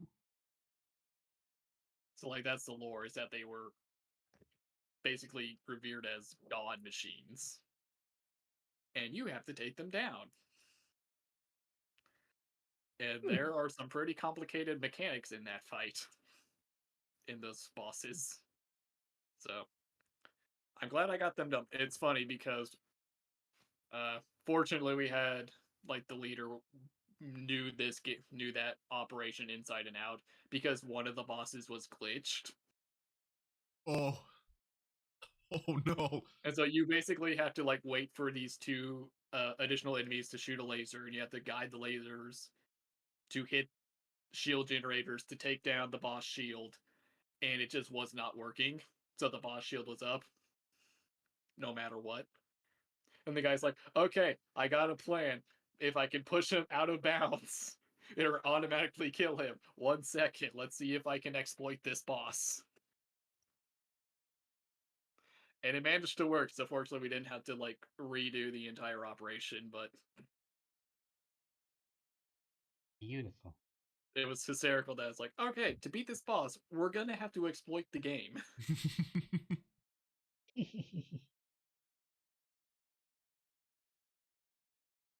And let's see, what else have I played? Okay, so Aaron last time recommended, what was it? Slay the Princess? Oh. Oh Ooh. yes, Slay the I did not Princess. play that. No. I played Told a me we didn't different win. game that the same people released called Scarlet Hollow, Oh. Ooh. Ah, okay. which is also really good. I need to get on both of Unfortunately, these. that out. they're not finished with it yet. They're still Oh, no. working on it. I didn't Oh, know that no. when I bought it. I got to like Ah. day 3. They're like, all right, that's the end of the current build. I'm like, no, you can't leave me like this. I need answers. No. You can't stop here. I need answers. What happens next? You can't do this to me. You know how much I sacrificed. There you go. I You am got it. Go. gonna just like hide this game and forget about it for a couple of years, and hopefully they're wrap it up now that Slay the Princess is done. Heck yeah. That was a good game. Now you have to play Slay the Princess. It Slay is. the Princess. I have it. I bought it. I have it in, but it looks like they're gonna make an update. Oh yeah, And they're gonna- can't play it until the update comes. Yep. Coming in 2024, several new chapters, significant expansions to existing chapters, and more. It's a free update, so I'm not gonna touch it. Yep.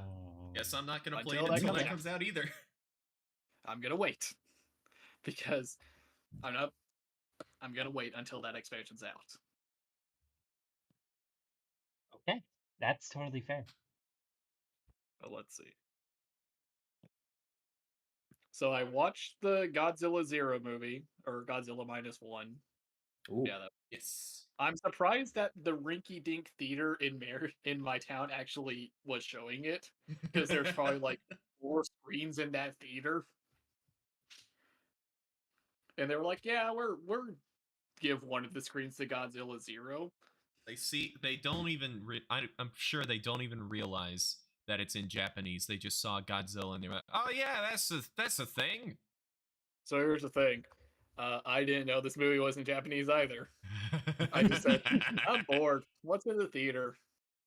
Marvels? Yeah. Godzilla -1? Yeah, that's probably better. Most assuredly. They didn't even have Wish. Tough Ah, guy. Godzilla There's had a the movie you screen. should've gone to The see. new Disney movie Wish did not. Oh boy, that says a lot. I'm like, doesn't man, it? I don't know what timeline we got on, but this is a weird one. But you know what? It's not a bad one because Godzilla -1 was pretty freaking good. Oh wow. It's in my theater for at least another week. I need to go see if I can catch that. Yeah, definitely highly, highly, highly recommend Godzilla -1. It was an option for I went to the theater yesterday and it was an option, but the showtime was a bit late, so Yeah.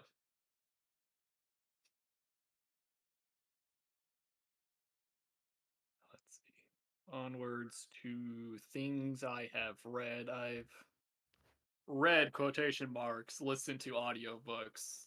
that I've counts. listened to a fair number of audiobooks. It counts. Yeah, that counts. Yep. That counts. I finished up Name of the Wind. Hey.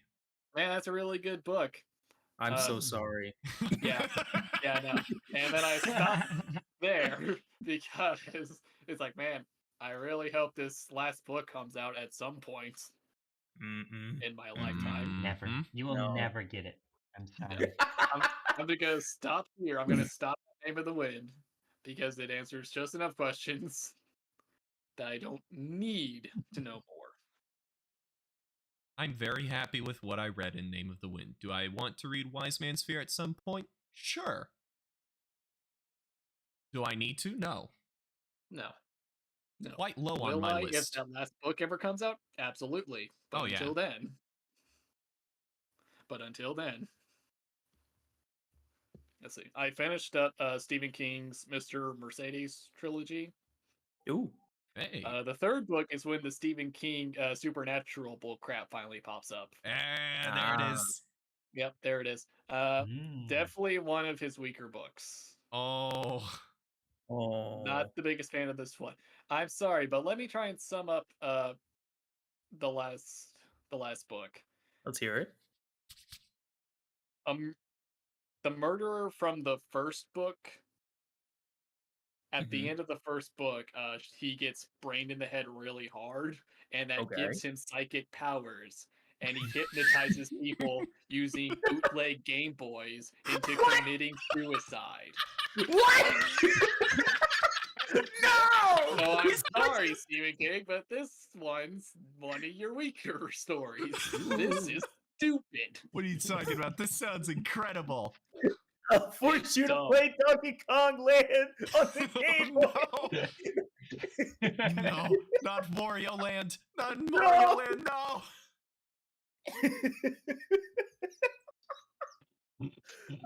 Okay. No. All right. No, anything but Super Mario Land 2. No, please. Okay, It's actually, like- Super it's Mario like- 2 is okay. Finally, I've caught them all. Now I can kill myself. I did it, guys. I caught missing no. God. That's wow. What a Guys, what I a finally summer. guys, I can't find Mew under the truck. I gotta end it all. It's Jover. It's so over. It's so Jover. It's so Jover. No, the battery in my cartridge died. I can't take it anymore. Oh boy. Yeah. What are you No. talking about, Mitchell? This sounds incredible. Nah, man, no, it's so tough. Like he hypnotizes people with a game demo screen of like a fishing game. That sounds about right. It's so dumb. That's fire. That sounds like something he'd come up with while high on Yeah. crack. It's like I don't know. I think this was one of the more recent ones. Was he still on crack when he wrote this? I mean, I'm maybe not not as sure. much. Well, listen, he did so much crack that his brain is permanently altered. Permanently. Oof. Well, that's He how you get just- the big bucks from big fiction. He just has to mimic the motion, and then he just goes without even any crack, and it's back. Yeah. Well, He's that's it. back in. But the second book in that series, Finders Keepers, is still one of my favorite Stephen King books I've read. Ooh. And that one like stands on its own. Like you can just read that one on its own. Hey. Let's see. Finders Keepers is the one where like the dude breaks into like some retired author's house and murders him to steal his like secret notebooks that he's been writing in for the past 15 years. Because he's hoping there's like a secret unpublished sequel to a trilogy. So he has to bury the books because he gets arrested and sent to prison for life. And while he's in prison, a kid finds the notebooks and takes them yeah. and reads them. And then the man gets out on parole. Uh-oh. That's Like great.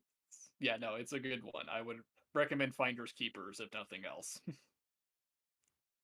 You don't need to know the first or third book. Fair enough. And then speaking of Stephen King, I finally finished listening to It. Hey. Wait, what's it? It. You know, the murder clown. Ah. Ah. Stephen Pennywise. King's It. You know, the one with the murder clown. Yeah, Tim Curry. Yeah. Yes. Yeah, it's like 44 hours long. Oh, jeez.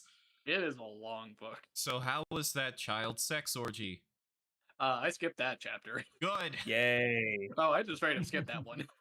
Yay. There were several chapters where I'm like, okay, Steven, and then they banged. I get it. We're moving on now. Next scene, please.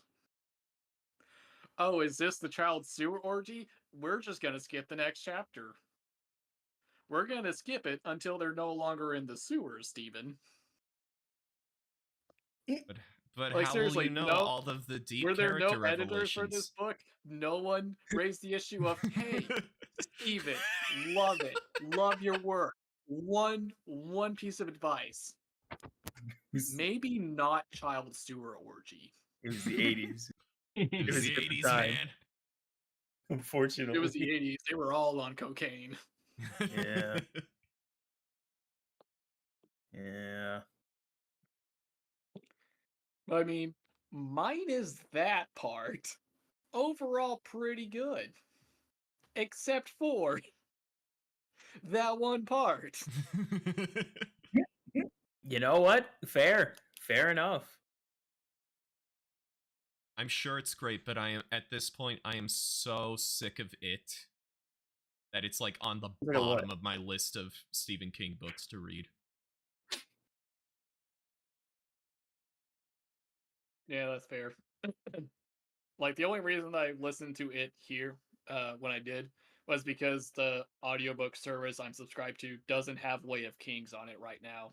Ah, So I had to download Audible. And I'm Dang. waiting for the credits to build Dang up so it. that I can get Way of Kings and, like, more of the Brandon Sanderson books. Audible. That's how they get you. That's how they And get you. Spotify, I don't know if Spotify has that on their premium audiobook thing. Yeah. It's I can check real quick for you. Yes. yeah. Computer noises. Here we So go. basically, I listened to it because I didn't have access to Way of Kings at the time. It is on Spotify. It is oh, on but you gotta buy Spotify, but You you have gotta to buy it. But Mistborn is on the premium. Okay. 45 hours. Yep. Oh Yeah, my no. It's like god. 45 Oh, yeah, hours. It's a yeah. long book.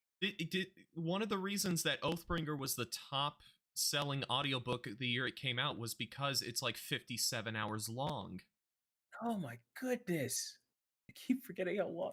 I look at those books. But whoa, wow, yeah, they're long. How did I finish these in 2 weeks? Each. Dude, I don't know. each of those, it was the same thing. Each of those took like 2 weeks for me. Like Mistborn, Wow. it was a week each, and then Stormlight, it was 2 weeks. And I'm like, how? Oh yeah, it was because I was substitute teaching, and I could just sit back once the class had gotten going and just read. I had no job at the time, so I was pretty much just wake up, read, Yes. read. Play a bit of video game, read. Go to sleep. Psych, I'm reading. Reading.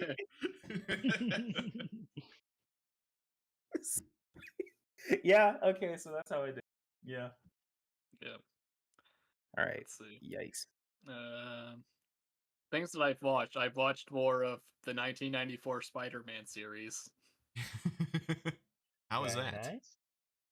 nice. I wrapped it up. Does not end strong. It ends dumb. Very Oh. unfortunate. But There's did so you many at good least, moments. did you They at least did get the to Spider-Verse Shocker? before Spider-Verse. They They didn't do did. Spider-Verse well though. Oh. Yeah. But did you I get just- to Shocker? Shocker. Yeah, no, that's like season 1. It's great. Yes. I love the I don't remember where it is, but the one with the clone Mary Jane and she's like dissipating away and he's like Yeah, no. Yeah, no, that was so dumb. Also the like 6-armed Spider-Man that turns into a spider at the end of the Spider-Verse, I think. But yeah. Yeah. Yeah, no, there's like a whole Oh, arc where man. like Peter's mutation keeps mutating and he turns into a spider monster for a couple of episodes. It was Yeah. weird. Beautiful. But overall, it's a fun series. Except the fact that it is made in 1994 in New York. So every time it goes over the skyline, the Twin Towers gives me like emotional whiplash. Uh-oh. Every episode, I'm like, Spider-Man, Spider-Man, uh-oh. Radioactive Spider-Man. It's that's man, the history of Spider-Man and the Twin Towers. Spider-Man and 9/11, a storied history. A storied history. Wonderful. Great. It's just wonderful, ain't it? Hey guys, all the Spider-Man movies are on Disney Plus now. Finally, they made a deal with Sony. Yay! So you can finally watch all of the MCU in one place. Okay, actually though, I'm gonna say opinion that might be unpopular. Guys, folks, I don't think Homecoming was that bad. I actually really enjoyed I Homecoming. like Homecoming. I really, haven't really s- like I Homecoming. haven't seen I like Far From Home or Homecoming. No Way Home yet. But I wasn't the biggest fan of Far From yet. Home, I haven't seen and them. No Way Home. Oh, sorry. What's up, Mitchell? I have not seen those movies yet, so I have no Gotcha. opinion. I wasn't the biggest fan of Far From Home because I didn't like the whole I'm going off to Europe like subplot that happened. Like Mysterio, great. The whole like Spidey versus Mysterio thing, I thought that was awesome. But like the whole like, oh no, I'm on a class trip in Europe part, I was like, I'm not about it. And then No Way Home is weird because like when I watched it in the theater, I was like, this is great. But like upon a rewatch, it definitely doesn't hold up as much. But I still think it's I worth a will watch. say I haven't rewatched it since I saw it in the theaters, but Yeah. it was it was an absolute banger on release. Like I watched that was. and I'm just Mhm. like, this is what the MCU should be.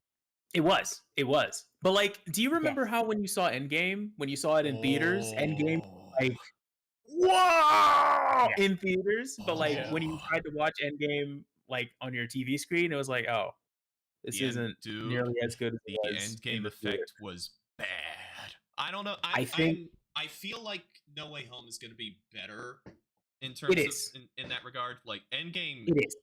Endgame goes from the best cinematic experience ever to just a straight up bad movie with huge highlights. I'll say the last 20 Yeah. minutes of Avengers Endgame was spectacular, but you know, that's me. For the most That part, last, like, there's a third. couple moments where it's like, this is weird.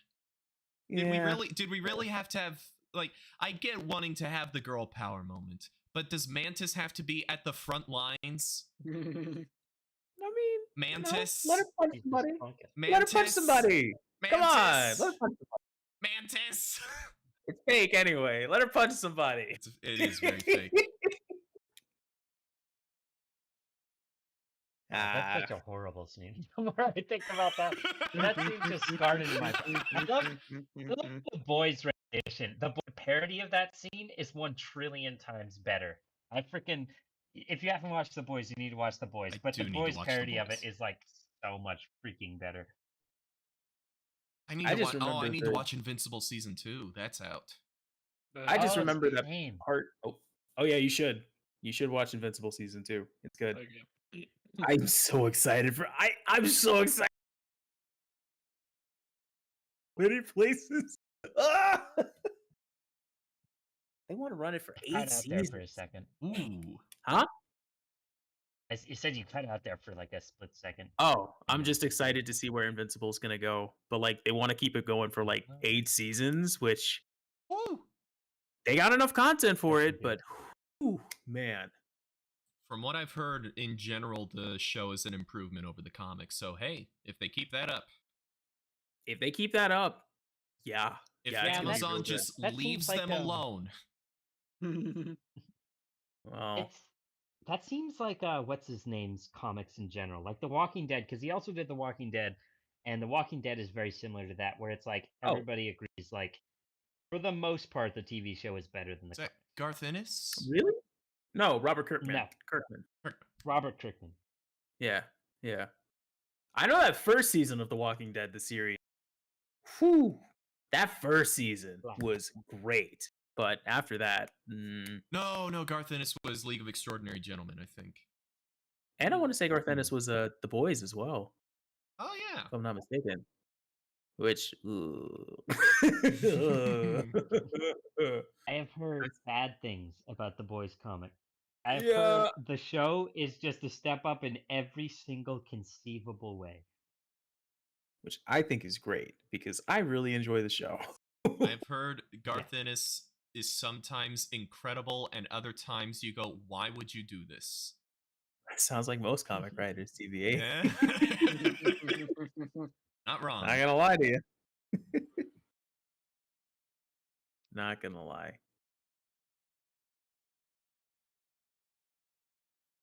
Anyway, Mitchell, how anything else? Speaking of being bound to chains of my own creation, Monster Hunter no. Generations Ultimate. Yo! So the Switch? Monster Hunter Wilds announcement trailer released, and I was like, oh man, this makes me want to play some Monster Hunter. So I started playing Monster Hunter Generations Ultimate again. And I've been blasting through G rank. Heck yeah. Yeah. Yes. Is this on the man. Switch or did you get the? Or are you still playing it on the 3DS? Generations Ultimate, playing the Switch one. Gotcha. Wait, was there one on the 3DS or was that Japan only? I I know can't remember. Generations was the 3DS. Yeah. Generations Ultimate may have been both. I can't remember. It was a long time ago. That was was like what? 4 Monster Hunters ago. That was 3. 3 Monster was it? Hunters ago. Yeah, that's right. So Rise, we got Rise, World, World. Gen Ultimate, which were Gen Gotcha. Ultimate and World released pretty close to each other. Yeah. So I've been blasting through G rank. I recently beat like the final G rank boss, Ooh. which is just like this golden mantis that at some point in the fight just pulls up like a giant mech from the sand. Okay. So you have to fight like this giant metal dragon mech until you have to like keep severing like the strands of web holding it together until it falls apart to fight the mantis again. Pretty Wow. dope fight, actually. Huh. All right. You know, not as cool as the literal jet dragon, but I'm sorry. no. a Remember jet dra- Valstrax, the jet dragon, uh, the jet I plane can't dragon? say I do. Believe it or not, I can't say that I do. Let me just pull up Valstrax. Let me just. Can I just get a image real quick? And Never mind. Monster Hunter gets wild. Yeah, Monster Hunter got wild after a while. Let's see. So, because I've been blasting through Monster Hunter Generations Ultimate so quickly, I have also found Monster Hunter World on sale. So now I have Monster Hunter World. Hey, Hey. I'm There, Jet sorry. There Dragon. we go. What? What? There's the Jet Dragon. I got it. Let's all play Monster Hunter World together. Go with- Nice. Please. Please. I need an excuse to play that game more. Free me from Zelda, please. Ah. Well, don't do that by playing Monster Hunter. You want to know how many hours I have in Generations Ultimate? Over 100? Close to 300. Oh. Oh. You do Oh, not want to goodness. free yourself from the shackles of Tears of the Kingdom by binding yourself to Monster Hunter. The game I plays have with close to Zelda like 500 hours in 4 Ultimate. Yeah. Close I to think I'm like, 300 for Generations. oh damn. Oh no. Do not play Monster Hunter. But they're Monster so Hunter fun. is like played 1,000 hours, dislike, do not play, save yourself. I love this game. Don't play it.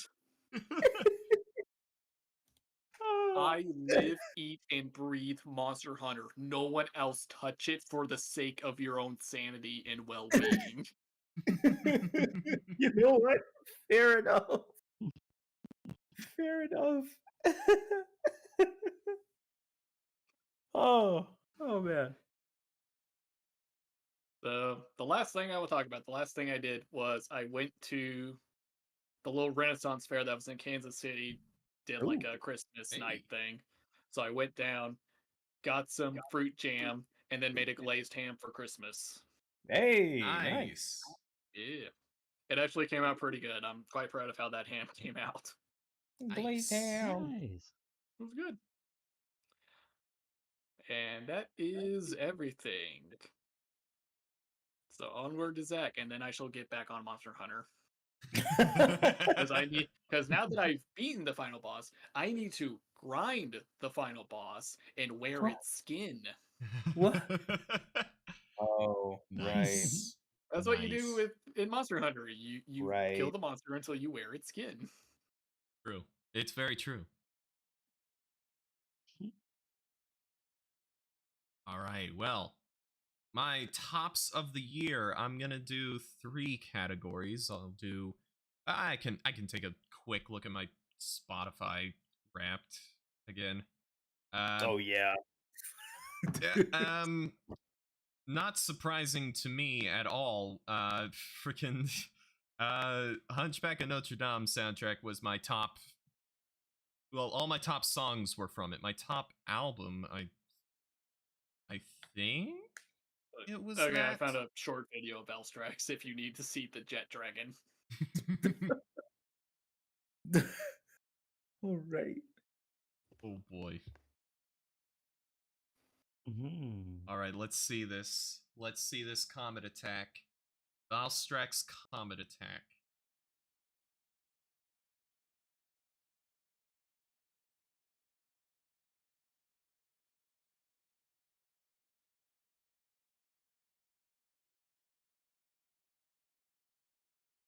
What?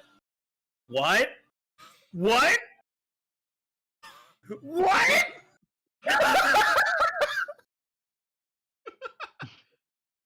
Is that not the coolest thing you've ever seen? Okay, You Star literally Scourge flashed Radon. off! You see the twinkle in the sky as the comet goes down. What the heck? Okay, I'm getting this game. I'm getting this. No, Jordan, I tried to warn you. Don't get into the game.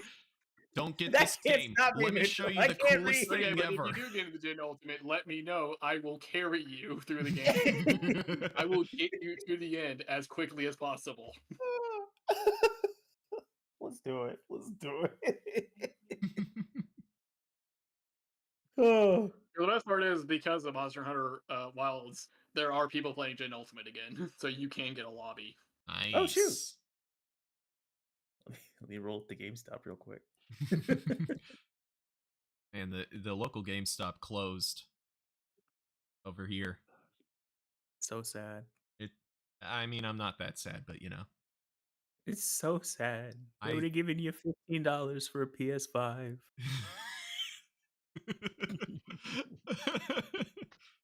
Uh, Where are you supposed to get $10 for a PS5 now? and then not be able to buy one.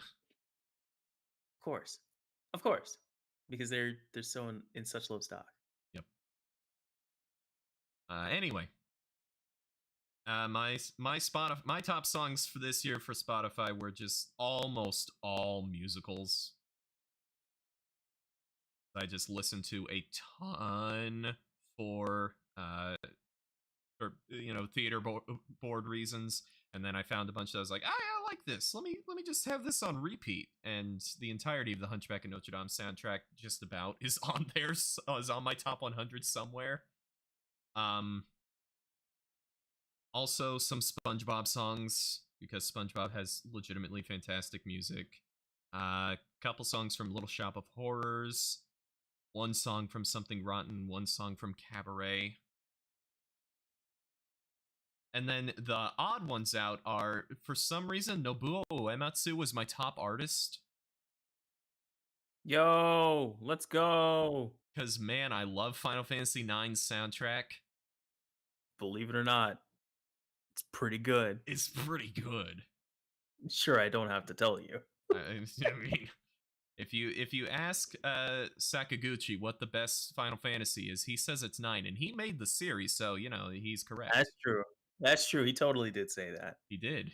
There's a Pro ZD video where he goes up to him and asks, "Hey, what's the best Final Fantasy game?" And he crosses his arms and holds up 9 fingers and says 9. There's nothing behind those fingers. No, Definitely not a stack. Don't worry Definitely about not it. a stack of cash. Don't worry about it. Let's see. Other standouts. There's a jazz artist who got really big this year named Leve. She's Icelandic, or she's Chinese Icelandic, and her music is phenomenal. Oh, you're talking about what's her face? Leve is how you pronounce it. Spelled but don't you Laufey. know it's how I Yeah, get nervous yeah. when there's no. Yeah, I love that song. Yeah, it's Yeah, a good, yeah, it's yeah. a good song. I prefer Ah. her other songs, but that one's really good. That was good. I prefer her others. I prefer her other Oh, songs. smart. Well, I liked her before she got big, so you know. I remember you recommending her earlier this year. yeah, she's great. She's Yeah. great. She is. Her voice has that. It feels very old. It feels like something straight out of like Golden Age of Hollywood. It's She really has a very good voice, yes. but I just don't vibe with jazz. Dang it. Listen, she is very talented. Can't But- believe it. Listen, I'm not saying I have good taste in music. I'm just saying it ain't my vibe. Yeah. Also, fair. Howard Shore is on my list because the Lord of the Rings soundtracks are phenomenal. And then there's just a couple other jazz songs randomly thrown in there because that's when I write at Kroger, I have jazz playing just to drown out the regular noise. So yeah, that's the very little bit of my top songs. Top shows I've done. My other two categories are books and games. I did 4 shows this year, and I'll start from the bottom and go to the top. My number 4 show was Cinderella. It was fine. It was fun hanging out backstage, but I swear I was on stage for like it feels like maybe 15 minutes. That show is Cinderella, and then a couple other people. Show itself is fine. Music is great. But yeah, I didn't do much. I just hung out with the other guys in the cast, and that was fun. There was something to be said about that. Number 3 was Joseph and the Amazing Technicolor Dreamcoat. Wow. I hate the soundtrack. What? What? How dare? I hate that soundtrack, but it was a lot of fun, and the song Canaan Days doing that with all the other brothers was so much fun, a highlight every night. And just looking back, that was a lot of fun. It was the show that almost wasn't. We almost didn't have enough guys to do it. It just ended up being that every single person we would normally ask was busy the weekend of the show. Oh no. Uh-oh. We even got a couple guys in who are like, I'm not doing a show this year. I'm just too busy. And then we're like, please. And he's like, all right, if it's not gonna happen, I guess I can probably work it in. But yeah, it was a good show. Number 2 show was Yeti It's Cold Outside, which is a show written by my friend Kevin. It was our Christmas show this year, and boy, it was a ton of fun. It was a blast. I saw you posting some pictures for that on Facebook. Mm-hmm. It was a blast. I have the recording, and Kevin's gonna see if he can get it posted online at some point. So when that happens, I will Nice. send you guys the link, because that show, like, even if I wasn't in it, I'd send it to you because it was a blast. And then my number 1 show that I did this year was Arsenic and Old Lace, which is just a classic comedy. So much fun. What a fun show. It was also the most difficult show I've done in a while because I think I had like well over 100 lines, and some of them were long. And there was one scene where I'm having a conversation on the phone while there's another conversation going on stage, and I have to listen to their conversation while not being a part of the conversation so I can interject my lines. Oof. Mm. And it was just a ton of me running around on stage back when I was not as in shape as I am now. So, but it was a ton of fun. Love that show. And I'm really looking forward to the February show this year because we're doing The Mousetrap by Agatha Christie. Mystery. Yes, the murder mystery. It's also the longest running play ever. Ever? Ever. It has been running since Ever? 1953 in the West End. Oh dang. Mm. And it only took a break because of COVID, and they started right back up. It is a historic show, but it's also a very good mystery. I'm playing the detective, and that's a lot of fun. So that's going to be fun. Can't wait for rehearsals to start. I've already I'm already like going through like trying to set aside some time every day to go over my lines because there's a lot. Even though I'm I you could say I'm the main character, but I also don't show up until like halfway through Act 1. So Hmm. so it's like My favorite oh, yeah. kind of main character, honestly. Yeah, I'm gonna say, hey guys, come see me in this show. I'm not there until like about half an hour in, but you know, that's It's fine. it's fine. Don't worry about it. Uh, that's it for shows I've done. In terms of books I read, I actually read quite a few books that came out this year Ooh. because of the year of Sanderson. Right. I have not finished The Sunlit Man yet. I barely gotten into it, but I'll get to that at some point. But I am going to include just any book I read. Fair enough. So honorable, I'm gonna do top 3 for books. Honorable mention goes to Dracula because Dracula was great and Yeah.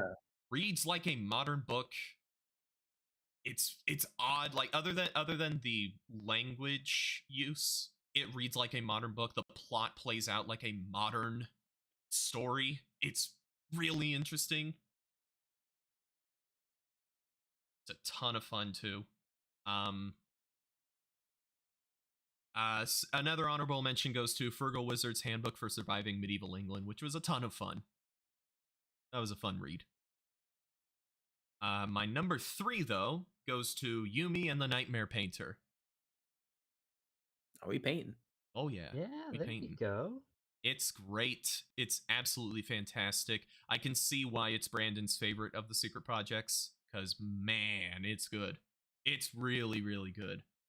And it is fighting for it is fighting the number 2 spot. It's just that number 2 hits my personal taste a bit more, which is, of course, Tress of the Emerald Sea. There it is. There it is. Tress of the Emerald Sea. Absolutely love it. Hits my taste just perfectly. It is my favorite Sanderson novel. But my number one book is The Hunchback of Notre Dame. Yeah. Yeah. Turns out Victor Hugo really knew how to write a novel. He's like, man. He's like, I'm gonna write this with the sole intent that in 100 and some odd years, it's gonna become the best dang musical. This one time. I'm gonna do it twice. I'm gonna do it twice. 2 good musicals. Oh boy. But yeah, Hunchback is probably the darkest book I've read. It is like I know Berserk is dark. I've read Berserk. Berserk is freaking dark. I'd say in some ways Hunchback is even darker. But in a very different way. It not like Berserk is dark because the horror. Oh my gosh, the horror of what is happening. But Hunchback is dark in that there's a long, like the audiobook, the chapter was like an hour long, where half the chapter is just someone doing every single thing that she can to keep her daughter from dying, and every single time it's like maybe it'll work, and then each thing one by one fails, and it's just absolutely heart-wrenching.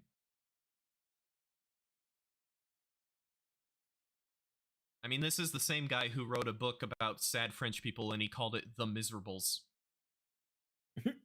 The Miserables. The Miserables.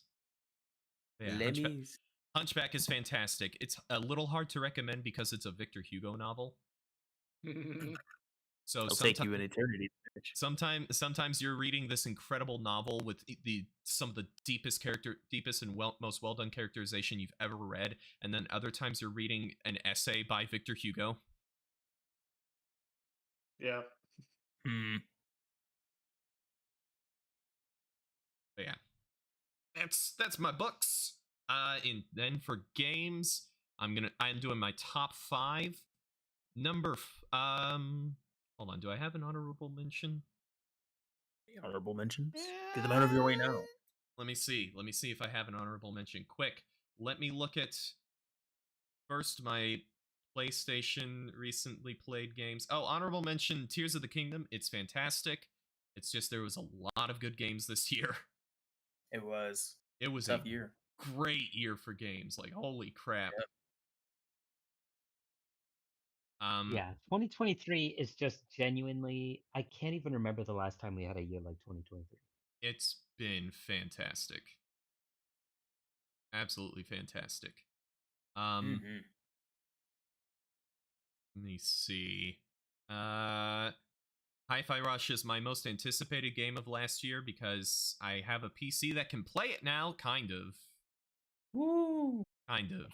I have to send my PC in to get repaired because the motherboard or the CPU, one of the two, has decided, yeah, I'm just not going to work anymore. Oh no. And of course, I found this out all after I threw away the box and the packaging that the computer came in. So I have to repackage that to send it into iBuyPower. Do you have a? Oh, I'm assuming you have a pre-built. Yeah, I have a pre-built. Gotcha. And Gotcha. I went through all the steps with iBuyPower on their customer service. Other than how long it took, how long I was on hold, it was really good service. I had already reseated the RAM and the graphics card. Neither of those worked, and he walked me through reseating the battery, the motherboard battery. Gotcha. Which was the only thing I couldn't do because my motherboard is a little weird, so it's not like the battery, you can't just see the battery, it's hooked on sideways to a port, so I didn't even see it, and then there's a plug that it hooks to. But yeah. Gonna have to send that in. Unfortunate. It is unfortunate. Yeah, because Hi-Fi Rush, I want to play Hi-Fi Rush. It's a good game. I'm sure it's a good game. Very good game. And I'll talk a little bit more about what I played on my PC later. But yeah. So, number 5 game goes to Final Fantasy 16. And it is right next to my number 4, which is Hogwarts Legacy. Fair enough. Hogwarts is more consistent, but Final Fantasy 16 has higher highs. But 16 also has some pretty low lows. Like I've beaten 16. I haven't beaten Hogwarts yet, but Hogwarts is a game that I can just go back to because it's one of those checklist games. So it's just relax, do a couple of side quests, do a couple of little activities, and then put it down for a while. Just vibe in the world. Whereas 16 is a very serious action RPG, and it was great. I had a ton of fun, but boy, the more I look back on it, the more I go, wow, there is some big issues with that game. Yep. It would be better if the side quests actually were not terrible. You know what? Until the end of the game, of course. I think the game would honestly be better if there weren't side quests. I agree. I can agree to that, actually. I think if you cut the side quests out. If there were literally, if all we got of side quests was like the last like 5 or 6 at the very end of the game, that would have been like the highlight for me. But now it's like it's so bogged down in just all of these garbage like fetch quest nonsense. I'm just like, why are these here? Just either axe the side quests completely or keep like 10% of them. Yes.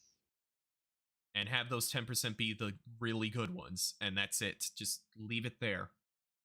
And then also keep the hunts, but the hunts are just fun. Oh, of course. But yeah.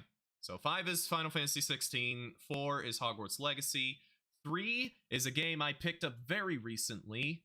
It's Armored Core 6. Oh, there we go. Picked it up very recently and did my first playthrough in about 12 hours. That game is incredible. Absolutely phenomenal. And I've already started my second playthrough. Nice. I'm curious which ending you went with first. Well, I went with the ending that I didn't particularly want. I went with the Fires of Raven ending because I was like going online because I know New Game Plus and New Game Plus Plus add extra missions,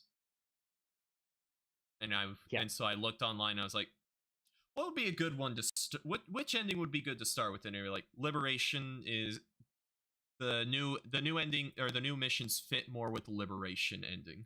So I was like, okay, I'll do the other one first. So I betrayed my VTuber schizophrenic head waifu. I betrayed the VTuber voice in my head. Yeah, I went with the opposite one of that. So Yes, that is what I wanted to do, but I got to make it better on the next playthrough. But yeah, I already started the second playthrough, and boy, it until I got to the first extra mission, it was a joke. Because I've gotten good at the game, and my mech is pretty darn good. And of course, I do plan to actually 100% this game. And when I go to those S rank those missions, I already know the cheese build. I already know what the cheese build is. It's double Zimmerman shotguns and then double laser shotguns. Nice.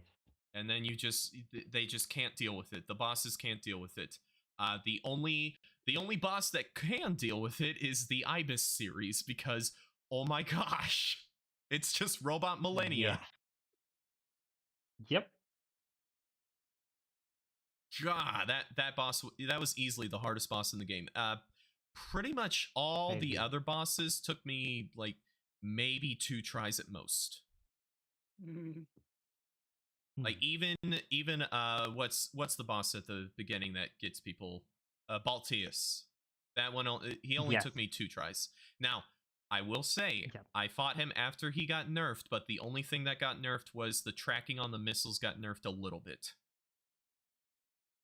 But I pretty much had figured out how to dodge those anyway, so I don't know that he would have given me as much trouble as other people anyway.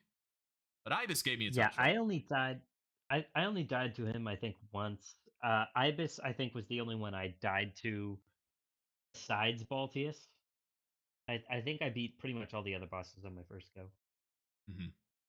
There were a couple that I died to, but it was like the Rusty rematch in the ending I was going for, because I got to him at the end of the mission and there wasn't a resupply.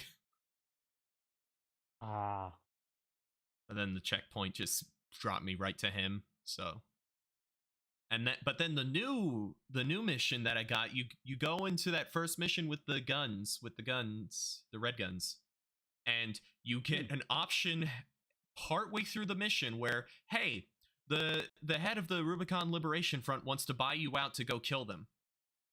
Do you accept this offer? And you can accept the offer and go fight 2 armored cores at once. And that one was tough because my build was somewhere in between being good for one of the 2. I literally just went dual miniguns, and I think that shredded pretty much everything. Dual that was like miniguns my good. go-to build. Yep. I have been mostly going with I have the big giant handgun in my right hand, the pile bunker in my left, and then missiles on both shoulders. Okay. Because boy, I love that pile bunker. It is a really cool weapon. It's so cool. It's so much fun. But anyway, Armored Core 6, fantastic. My number 2 game is Lies of P. Lies of Timothy Chalamet. Yeah, Lies of Timmy Shimmy. Lies of P is fantastic. It's not just the best non-FromSoft Souls game. It's one of the best Souls games. And other than the final area being a bit long in the tooth, it's strong like throughout the entire game. Through the whole game, it's like 9 or 10 out of 10. It's incredible. Yes. Adding another Souls-like to the list. And then Another New one. Game Plus curious- New Game Plus adds more things for your P organ to upgrade.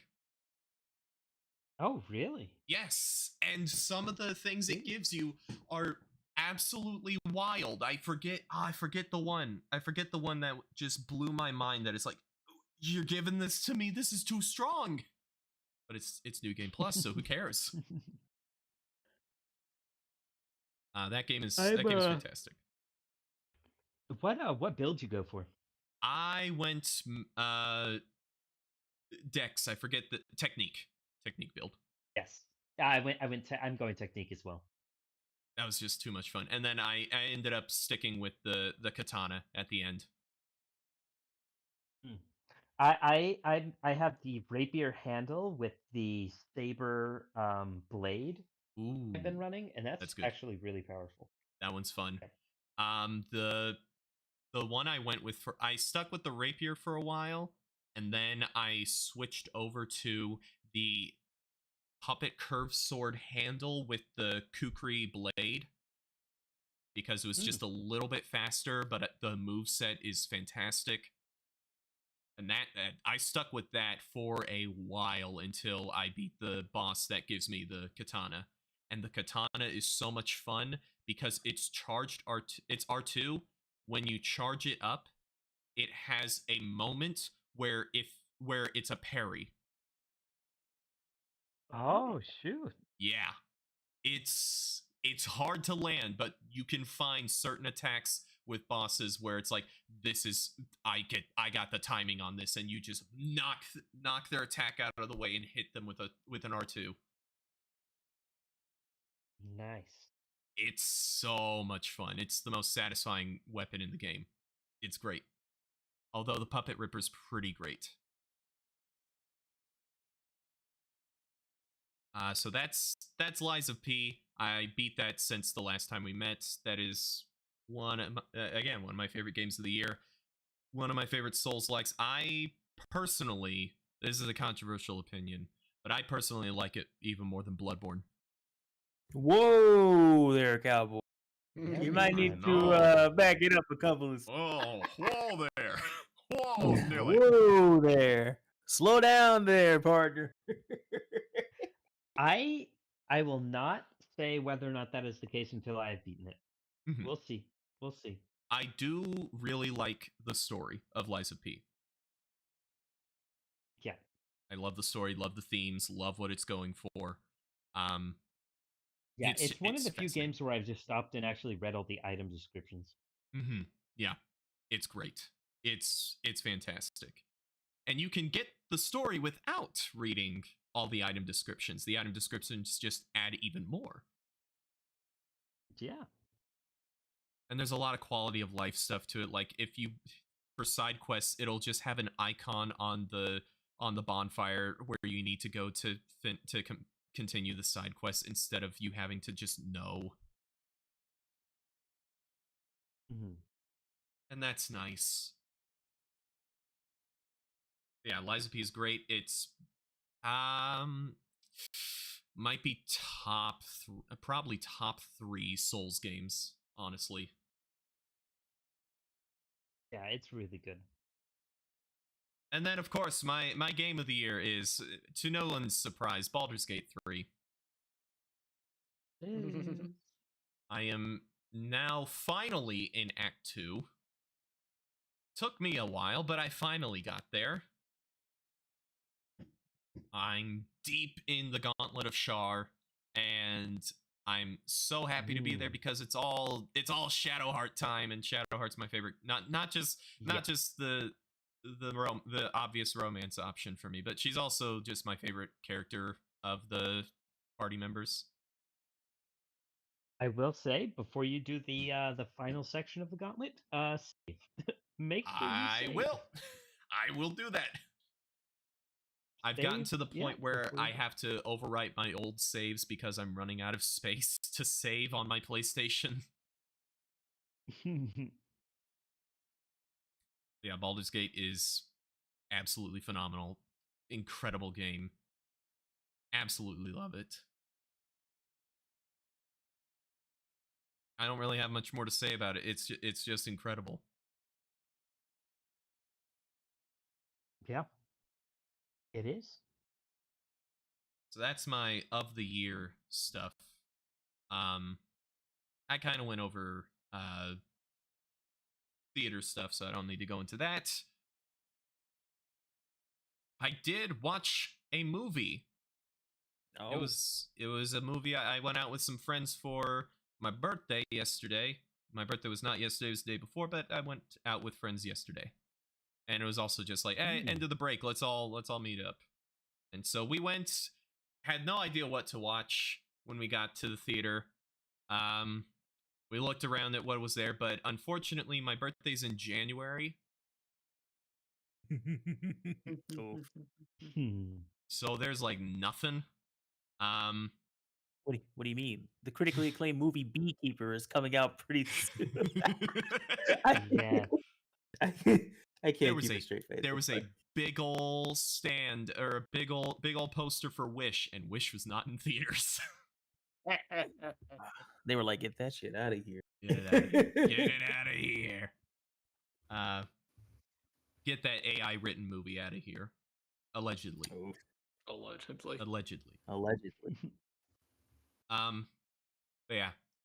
We looked around and we nixed Godzilla. We nixed what was it, the wrestling movie because they were just too late. We got there around 6, and the next times were like 7:50 or 8:15.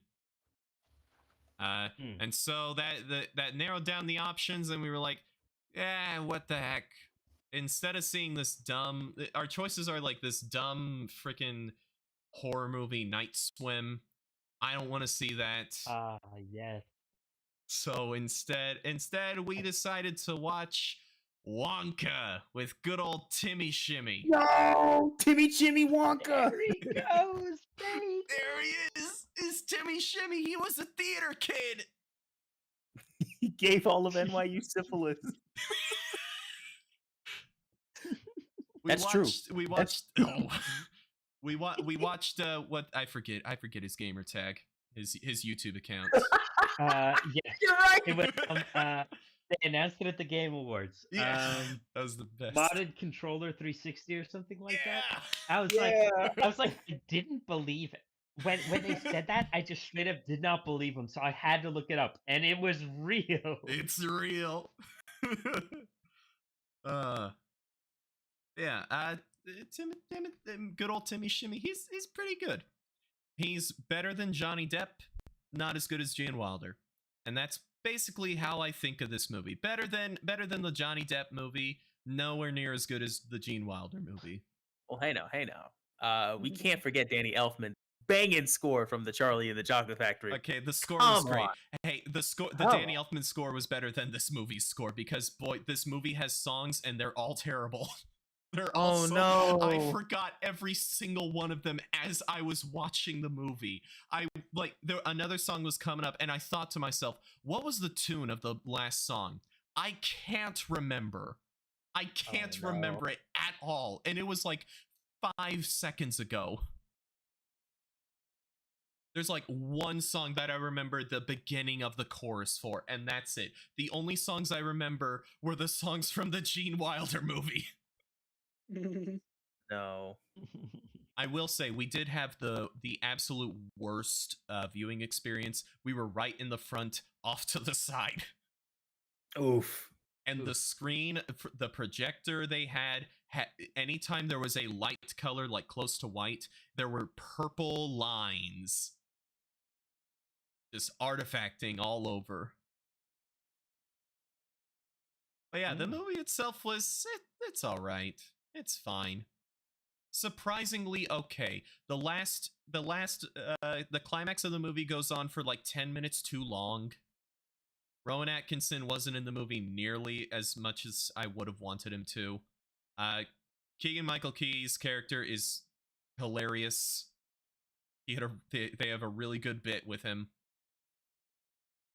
Timmy Shimmy's I good. always like to see him and stuff. Timmy Shimmy's good. I like Keegan. I like Timmy Shimmy. He did a good job.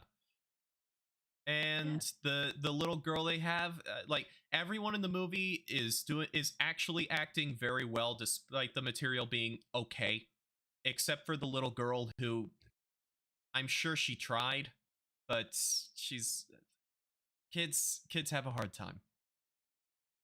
Mm, She's no young Haley Joel Osment. right. She wasn't in the critically acclaimed game Kingdom. She wasn't For in the a critically acclaimed PlayStation Kingdom 2. Hearts for the PlayStation 2. No, it's true. It's true. Can't beat that. Can't beat that. Has the best death sound I've ever heard in my life. It's the bar for child acting. Have you? Do you remember the death sound in Kingdom Hearts 1? It's It's hold on. like That's or it? something like I It's can't even, remember. It's even better. Hold on. Oh God. we gotta have like somebody's gotta pull this up in the chat so people are confused when we have like a moment of silence while watching these stupid videos. It's fine. It's live. Everyone can hear what we're saying. Oh, here it Yeah. is. Hold on. Oh, Let me make sure grief. this. Let me make sure this is. All I'm saying Yes, is yes. Here we go. Here we go. that Oh, I'm guessing my initial been correct. That's all I'm saying. here it is. Oh Jesus. That is harsh. That is so harsh. Oh. Ah! The- Oh, with I love the- it. Great. But yeah, Timmy Shimmy did a good job. It was Alright. whimsical enough, and it just made me want to go watch the Gene Wilder movie again. Dang. Full of whimsy. So that is my first Timmy Shimmy. I'll have to see him again in Dune. Yeah, do it. Let me see. I'll just continue on what I watched because I did watch a couple TV things, a couple shows. I watched Television. I watched an episode of so I finished last time I finished John Adams finally. John Adams is great. It's one of my favorite series. But I needed another big epic television series where I'm basically just watching a series of movies. So I started a series called Sharp. Sharp. Yes. Tell me, what is It Sharp is- about? It is an old Sean Bean TV series based on a series of novels written by the same guy who wrote the Last Kingdom novels, that Netflix show. Mm-hmm. It is historical. It is a historical drama that takes place in the Napoleonic era, and Sean Bean is, was he captain or lieutenant? Whatever, Lieutenant Sharp, and he's a guy. He's a regular guy, not an aristocrat, who saves an officer's life and gets promoted to an officer himself, and then he gets given a mission to go find this person in Spain during the Napoleonic Wars, and his commanding officer dies in an ambush, and so he has to continue the mission, but his troops don't like him because he's not an aristocrat. He's not a real officer, don't you know? So they don't respect him, so he has to earn their respect, all the while uncovering a little bit of mystery behind what his actual mission is about. And it was good. It was very good. Sean Bean is great. And he didn't die at the end of this one. He might die at the end of the series. I don't know. It could happen. It could happen. I'm not making any promises one way or the other. Yeah, I'm gonna continue on that because that was fun. And the other thing I use my BritBox subscription for is I continued to watch a ton of classic Doctor Who. More who? More Who. I am almost Ooh. through the third Doctor's era, John Pertwee. I'm on his final season, and uh, there were a ton of great episodes. There were some terrible episodes that I watched, and they were terrible. The thing about classic Doctor Who episodes is when they're bad, they're usually just kind of bland. Although, boy, the Daleks were terrible during the third Doctor's run. Just absolutely awful. Because the guy who, except for like one or two stories, they showed up a bunch and they were just terrible because the guy who created the Daleks and owned the rights to the Daleks, Terry Nation, he wanted to he tried during the second Doctor's run to ship off a spin-off series to America with the Daleks, and that didn't take. And so he came back and continued writing Dalek episodes for Doctor Who, but after like one or two stories, he just started phoning it in. There's a point in the most recent episode I watched where a Dalek realizes that a prisoner has escaped, and then he just self-destructs, which is not a very Dalek thing to do.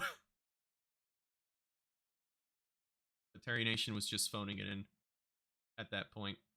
Although I know his next Dalek episode with the fourth Doctor is considered to be by some people one of the best episodes in all of Doctor Who. So hey, he got it was, I know what happened was he gave like another phoned in script, and the guy running the show at the time sent it back and said, no, do better.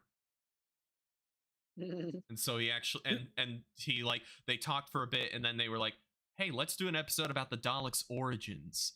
And then Terry Nation got real excited finally for the first time in a while, and he wrote one of the best episodes in all of Doctor Who. So yeah. John Pertwee is fantastic. His main nemesis throughout most of his run is the Master. It's the series where the Master is introduced, and he's my favorite version of the Master. I forget the guy's name. Roger Delgado. He's absolutely phenomenal, and they planned to have him redeemed and sacrifice himself at as the finale of Pertwee's era, but unfortunately he got into a car wreck and died before they were able to do that. Oh no. I know. Which really stinks, because he's absolutely fantastic. So that happened, and then in the same season, it was the last season for Pertwee's main companion, Jo. She leaves at the end of that season, and the episode itself is called The Green Death, and it is preachy as crap. Oh. Guess what the message is for the episode? The Green Death. What kind of message do you think they have? Some environmentalism message, presumably. Oh yes, absolutely environmentalism. Ooh. Oh boy, like they go full on. They meet a hippie professor who is trying to grow mushrooms that taste exactly like meat, because we shouldn't eat meat anymore. That's how far they go with this one. And as preachy as it is, it's still a very fun episode, and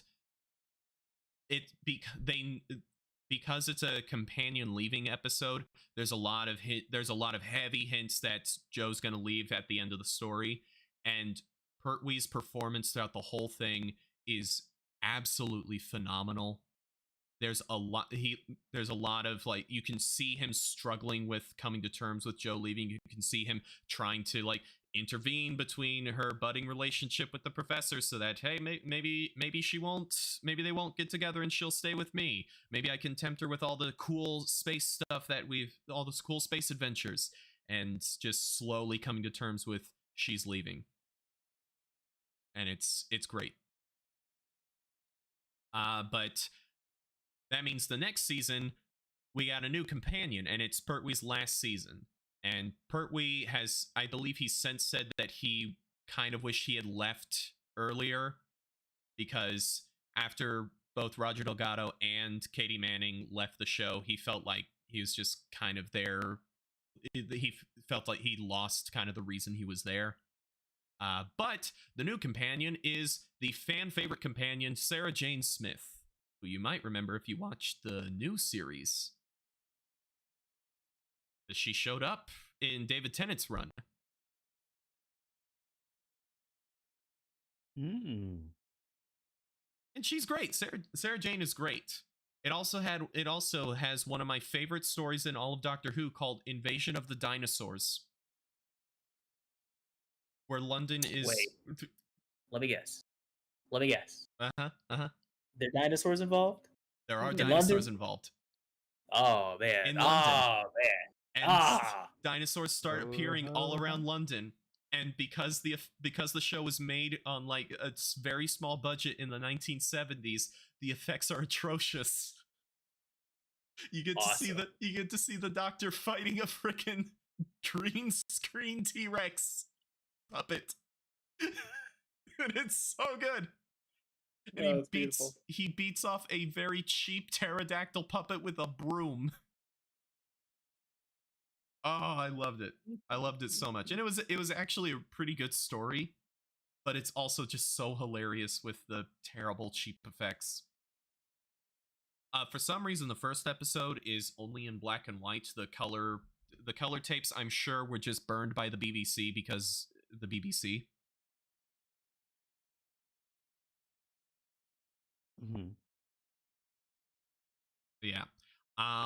By the next time we meet, I'll have finished Pertwee's run, and I'll finally get into Tom Baker, the fourth Doctor, who is the guy that everyone thinks of when they think of classic Doctor Who.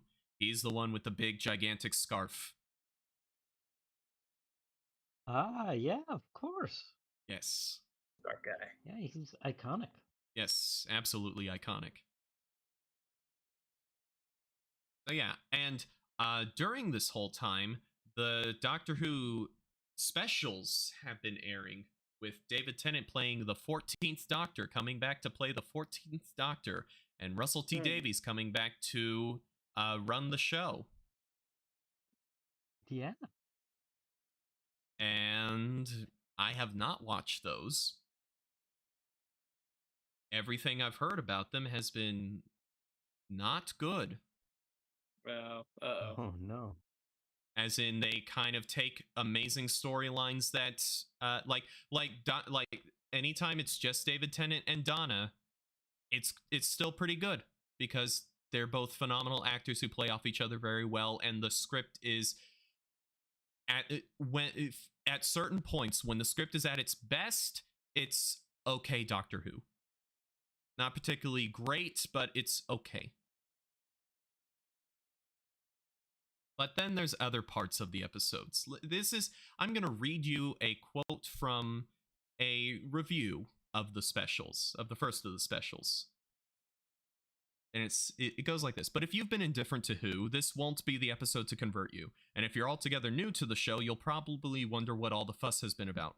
And although the show has always been progressive, look at the number of stories over the decades about, for example, threats to the environment, this special is preachy, and by the end, a little more than a delivery system for the message.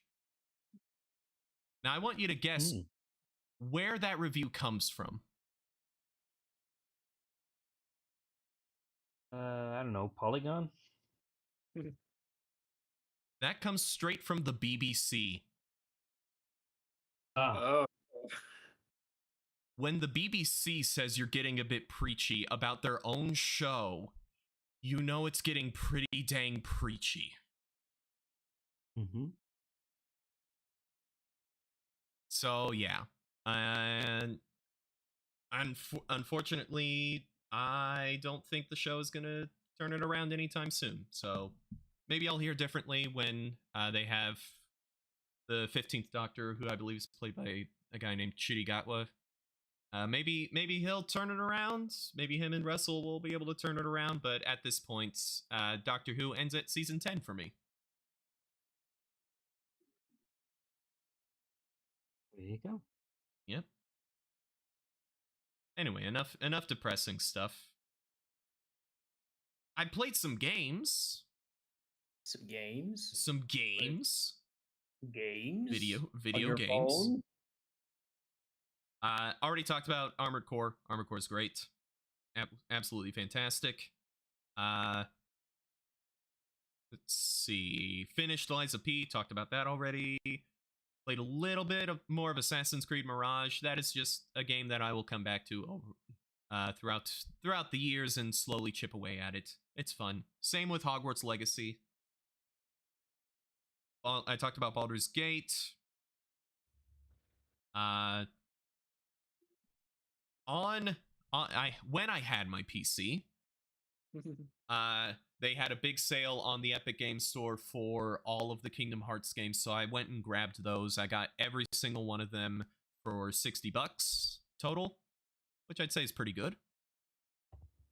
That's a fair price at this point for those games, and that includes Melody of Memory, so I can mod that to have not only the HD remix tracks version of the tracks, but also have custom tracks in that rhythm game, so it's forever.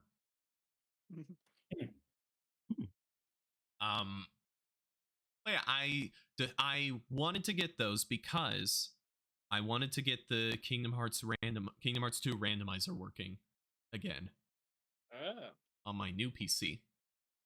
So I booted up the game to try and get it working, and then the controller was going haywire.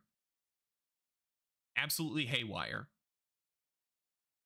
Like just constantly reading inputs that I wasn't doing, and it was really hard to even get out of the game because it was reading both keyboard and mouse inputs as well as the controller.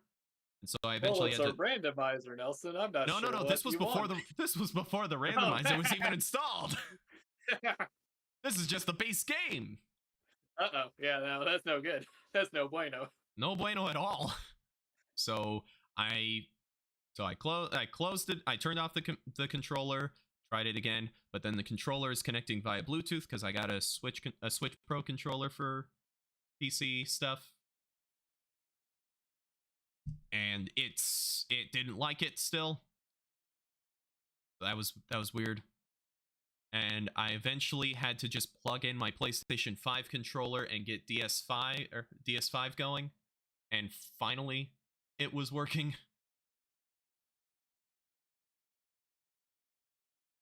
So I was able to get that working, and then I got the randomizer working. The randomizer is fantastic at this point. It's been really heavily developed. You can do just a regular randomizer where it's just you search through the worlds, get the chests, and then by the end of the game you have to find the 3 proofs before you can go to the final boss. So it's just searching through the game. But you can also, which is what I did, you can randomize the enemies, you can randomize the bosses, and you can set where you can find the proofs. So you can find it as boss rewards. You can find it not just in chests, but also as boss rewards, or as rewards for level ups. You can also randomize the music now. And if you have the PC version of the game, it can pull from not just the music of Kingdom Hearts 2, it can pull through the music of everything in the 1.5 and 2.5 collection. So that's Kingdom Hearts 1, 2, Chain of Memories, 358 Days, the songs they have on there, Birth by Sleep, and the few songs they have from Recoded. So that was a ton of fun. I beat it in about I want to say it took me about 2-3 hours to beat. There were a couple fights that were a little scuffed, just a little weird.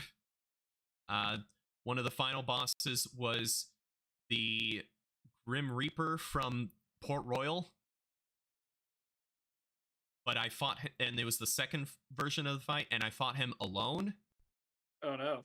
which was a huge pain. But you did it though, right? I did. It took me a few tries, but I did do it. Very nice. And then I got to the final boss, which was, of course, as everyone knows, the final boss of Kingdom Hearts 2 was Hades from Hercules. Of course. Yes. Yeah. That's Mhm. correct. Mhm. That's how the game goes. Mhm. You fight Hades. Yeah. That's how Of that's how it course. goes. That's how it goes. Of course. Oh, instead of the Grim Reaper, it was Zigbar, and that was not a fun fight in actual Oh, no. Port Royal. That fight was Zigbar, and that was not Oh fun. no. Oh no. It was also, this whole run was scuffed because I didn't have guard the entire time. And let me tell Ooh. you, Kingdom Hearts 2 is built around, you can go through the game without any dodge abilities. The game's built to where you don't have to have a dodge ability because those are all tied to the drive forms. But guard is a basic ability. Uh-oh. Yeah. Playing this game without guard was rough. But I did it. I did it. Hey. Let's go. And that was a ton of fun. And I love the music Yeah, I'm just randomizer. gonna stick with standard mode. And I love the music randomizer. That was fun. Just going to certain fights and just going, wait, hold on, what? Why is this music playing here? I'm in the Station of Awakening, and I'm hearing the music from freaking 100 Acre Wood in Rechain of Memories. Oh my gosh! And the first Pete fight in Timeless River was the final boss of the game, Oh no. and I was not prepared. That was fun. Once I You get weren't my prepared. computer fixed, I'm gonna do more randomizers, more Kingdom Hearts 2 randomizers, and also there's a Kingdom Hearts 1 randomizer and a Kingdom Hearts 3 randomizer. Of course. Mm. So I'm gonna see how those work too, because that sounds fun. That sounds a lot of fun. I think they also have Birth by Sleep, but I don't care about Birth by Sleep as much. I don't like the gameplay as much. Wow. Yeah, Wow. So I can skip that one, right? Nope. Oh. Some people absolutely love the gameplay of that game. It's just not to my taste. I'll get through it eventually at some Yeah, point, yeah. maybe. It's a good Awesome. game. I just prefer 1, 2, and 3. I'm just currently busy injecting Monster Hunter directly into my veins. Fair. Fair. Let me see. What else did I play while my PC was working? I booted up Sid Meier's Pirates just to have that going because I love that game. Not much to say. I love that game. I booted up Did you Civ's- actually play Cyberpunk? Because I saw you pop up on there. We'll get to that. We'll get to that. Okay, I want to see. I booted up Civ 6 because that's a game to test your PC because it oddly enough runs mostly on CPU and not GPU, unlike most games. And it froze, and I had to manually turn off my PC. Oof. So I had to hold the pillow over your PC. What is your answer? my CPU, I believe, is one of the weaker parts of my build. So that checks out. That game's great. I downloaded Titanfall 2 to get a little bit in that campaign. And wow, that game's great. Game's absolutely incredible. Yes. Game's good. Yes. Didn't get too far, It's but man, very good. it's great. I booted up TF2 because the real TF2, Team Fortress 2, The second TF2. the original, the OG. No, That it's one the came second. out after Titanfall 2, actually. Not a lot Uh-huh. of people know that. Yeah. But yeah, Team Fortress 2 is great. Absolutely love it. I booted up Assassin's Creed Syndicate because that's a way I can actually play that game because I believe I mentioned this when I first started playing it on my PlayStation. It does not work on PS5. Like, the game runs, but it also has lighting bugs to the point of being seizure inducing. Oh.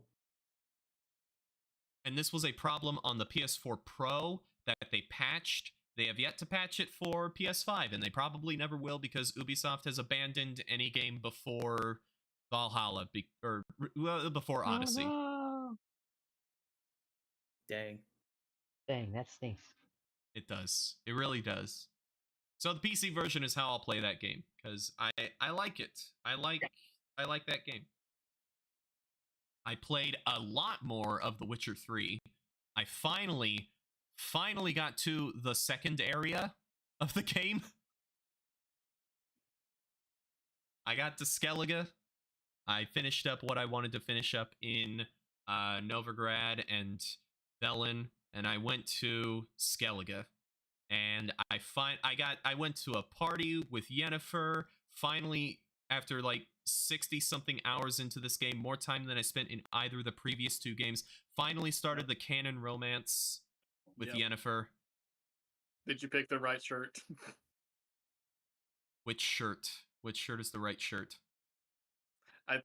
It's not the bright blue one. I know that. No, I didn't choose the bright blue shirt. I did because I wanted to see what her reaction was. Nice.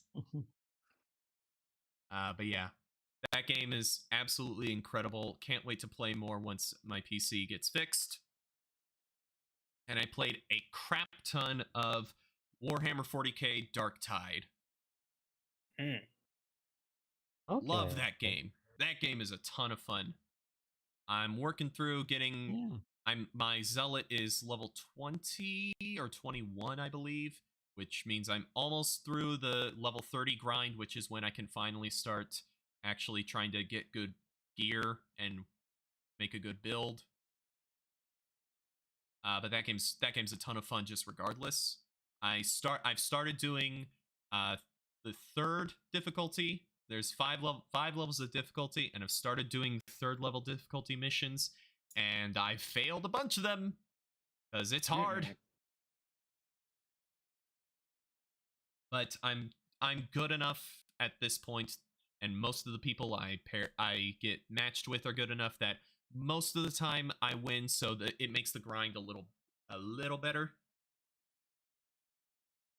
But yeah, I love just running through that game, slashing through hordes of enemies with a sword, just screaming about how much my character loves the God Emperor. There you go. All right. To the point where the zealot might be getting a little infected by Khorne. There's a little bit of a hint there because one of the quotes for when you proc one of your abilities is blood for the God Emperor, skulls for the Golden Throne. Which is just a little bit off of the Khorne phrase. Just enough 40k lore to know that's for not the a blood good god, sign. skulls for the Skull Throne. It's borderline heretical right there, but it's really fun. The zealot is like spot on in terms of lore. The veteran is pretty darn good too. The Ogryn, fantastic, absolutely fantastic. The Psyker is a little off. The Psyker gets a little... Two of the Psyker's voice packs are a little... They say some stuff that's a little heretical. A little bit too heretical. There's one that's one of the voice packs has a line where the characters uses the phrase corpse emperor. And if you say that anywhere near an Inquisitor, you get shot in the head. And you're working for an Inquisitor, so yeah, it's a bit. But yeah, that game's great. That game's a ton of fun. And all these games look great on my new PC. They really do. But I wasn't quite getting that itch for a game that just looks pretty. Just real pretty. So I bought Cyberpunk 2077 and I booted that up. Uh-oh. There Yeah. you and go. I turned on that new fancy ray tracing. That game is gorgeous, man. That game is Mhm. absolutely gorgeous. Yeah. It's also a very good game. Yeah. Now that they fixed it, finally. Now that they fixed it, now that it's how it should have been when it released. It's a very But good now game. that it's a finished product, it's a good game actually. Now that, but if they finish their products, it turns out they're pretty darn good. Who'da thunk it? Who'd have thunk it? But yeah, that game is great. I don't see what the point in. From everything I've seen of the game, I don't see a point in the option to customize your genitals, because it only shows up when you are in the wardrobe menu. But hey, Yep. you got the You can do option, it. I guess. Heck yeah. There you go. You got the option.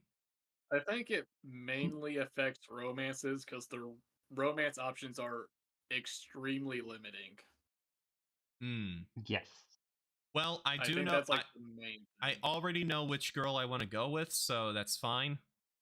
Which one? Panam. Okay.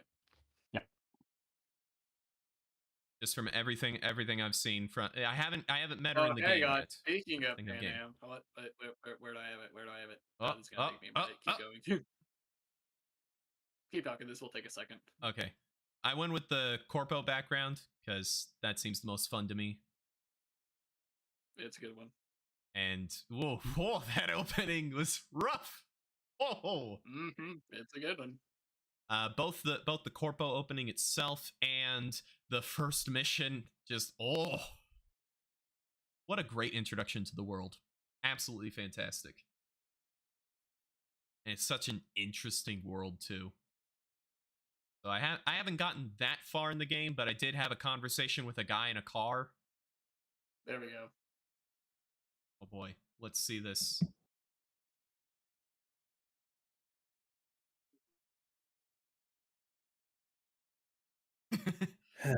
Yeah. Yes, very, very, very true. I see. No, I just from the options that I've just seen, just looking between the options, that she's the one I like the most. That may change as I play the game. Who knows? I don't have any previous baggage like I do with The Witcher. Yeah. Like The Witcher, I am very much anti-Tress and heavily pro Yennefer. Yeah. And it's not because Tress is a bad character. No, she's great. I love Tress. It's that with the context of the books, Tress is the creepiest person ever in these games. Yeah. Heck, even in the book, she was creepy. She was creepy in the books. She just doesn't act Remember as when creepy she's in the dying games. of dysentery and is still trying to reach into Geralt's pants? Yeah, that was a little weird. That was a little With weird. Ciri. Ciri was there as a kid Yeah. still. Yeah, Ciri was a little weirded out by that. Yeah.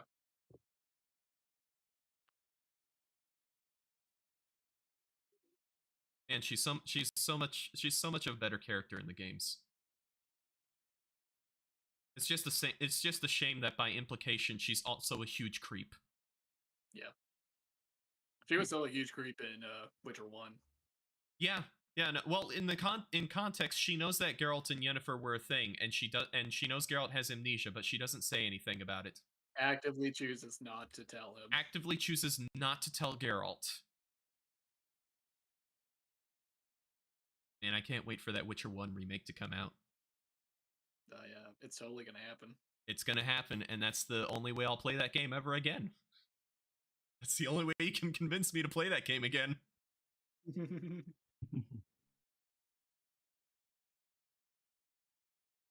Yeah, Cyberpunk good. Let me see. Anything else? Are you doing like a hacking build? I'm gonna try to go hacking because that seems the most fun. Yeah, it takes a little while for it to get up there, but by like mid game, it's crazy what you can do. Nice. Love it. Let me see. That's about it for what I played.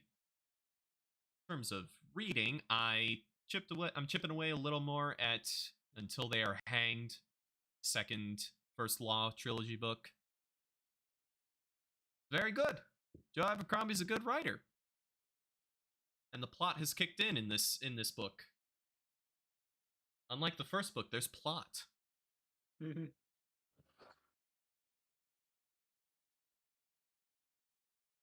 Let me see what else. Oh yeah, I should probably mention to the viewers. I already mentioned it to you guys, but to the viewers, I finally finished my book. Hey, congrats. Yeah. Yes. First draft anyway. Writing group is this week. Writing group is gonna get the last 3 chapters of the book. The three different endings because I love Return of the King. But yeah, that was a good feeling. That was a good feeling to write end of book 1. That was a real good feeling. Even better was when I printed out the whole manuscript, put it in a big old binder, and then gave that to my mom as a Christmas gift. She's been asking like, hey, when are you gonna? How are you gonna? Or how's your progress on the book? And so the last time she asked that, I was like, I think by the end of the year I'll at least be 75% done. And then I didn't say another word about it for the rest of the year, and I buckled down and I wrote. Heck yeah. And thanks to NaNoWriMo, I got through a big old chunk, and then I got to the end. Ending's the hardest part. Well, I mean, it's book 1, so it's not quite there yet. Got 2 more. Got 2 more. But yeah. So I gotta figure out if I want to go straight into book 2 or go into draft 2 of book 1. Probably gonna do draft 2 so I can start querying that, and then while I'm writing book 2. I do hear it's easier to edit than it is to write. It'll definitely go by faster, I'll tell you that much. Oh yeah.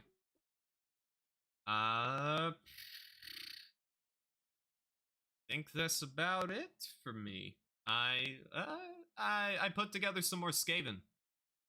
Put together more rats. More rats. More rats, my Ratmen. Right. The Warhammer. The Warhammer. Gotcha. Yeah, Warhammers. The Warhammer Gotcha. The rats. The Gotcha. rats. The Warhammer rats. rats. We're the rats.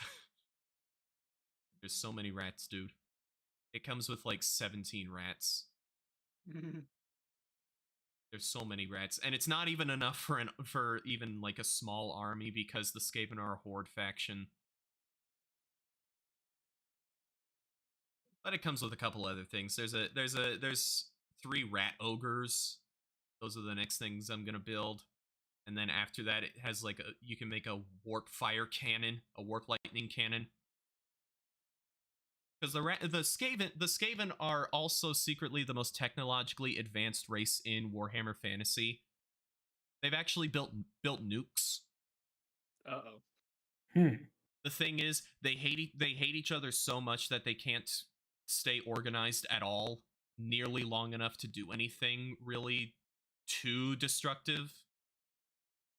The only reason they function as a society is because they hate each other, or they hate everyone else just a little bit more than they hate each other. Every single Skaven thinks that if every other stupid Skaven got out of the way, the Skaven would be on top of the world. Every single one of them thinks that. I love them so much. They're so evil. Like they can both be absolutely horrifyingly evil, like just the most horrifying dark evil that you've ever seen, and they can also be just hilariously comedically evil. And it works. They're great. I love them. Just works. It just works. That's what happens when you have really good world building.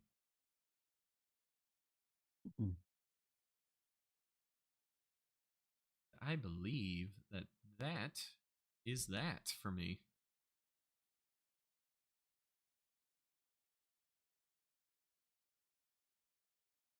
All right. Well, cool. Yeah. We did it. We Did it. saw. Yeah. We came. We heard all of our favorite things from the year 2023, And we and conquered now it's them. over. We Yes. conquered them. We We conquered totally the year. conquered them. 2023 has been conquered. Except for me and Tears of the Kingdom. I still need to finish that. Except for but- me and a bunch of others. Don't worry about it. Don't worry about it. There's no, A I'm lot not of worried things. about I'm still working on Tales of Symphonia. it. You know what? I Fair have- enough. I Oh have- yeah, you are still working on that. Yeah. How's that going? Not to get too much into spoilers. Fair are enough. You ever gonna play You know the game? I will eventually play that game, so no spoil. Okay. Thumbs I up, thumbs beat the- down. All right. So I beat the final boss, and then the game Oh, no. said, "Wait, you're not done yet." Oh, what? And the game keeps going because hey, Huh? you beat the final boss, but the worlds are still separated, and you need to fix that. The game's not over yet.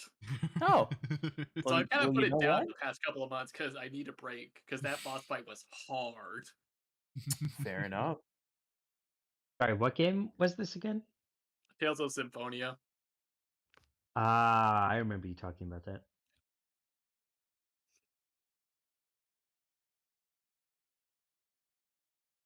Someday I'll play that game. It is a long game. Let's see. I'm at 75 hours. My question Whew. to myself is whether I should start with that game or if I should just skip to Tales of Berseria. I'm You might pretty run sure they made a Tales of Symphonia miniseries. I think so. I think you're right. Ooh. And I don't know if it's good or not. I might get back to you on that if it's good or not. Because if it's good, I might honestly recommend the miniseries because man, this game is long. And Yeah. some of the mechanics have not aged particularly well. Oh no. Yeah. The whole like 2.5D fighting arenas are weird. Because sometimes you want to like run to avoid attack, but because you're like stuck on a 2D plane in a 3D area, you don't run where you want to. Oh. Oh no. So it's just, it gets a little wonky sometimes, especially during these really hard fights where you can get too tapped. You're playing Street Fighter in the Tekken engine. It feels like Kind that of? at times. Kind of, actually. Hmm. But all the special moves are like Smash. So Yeah. Smash Bros. yeah. And remember when Lloyd was in Super Smash Flash? Remember Super Smash Flash? I do, unfortunately. You I won't mean say unfortunately. unfortunately? I That won't say game was unfortunately. that game was so much fun for like 2 minutes. I didn't even know who Lloyd was. I just saw that he had 2 swords and I was like, that's cool. Yeah, he does have 2 swords, and he is cool. 2's better than 1. Like, that was Lloyd. actually his logic. Yeah, it was. Nice. Yeah. Because like the guy teaching him, it's like, so why do you choose to use 2 swords instead of 1? It's like, well, I figured that 2 is better than 1, so I'm twice as strong, right? Nice. Perfect. Iron tight logic. Lloyd.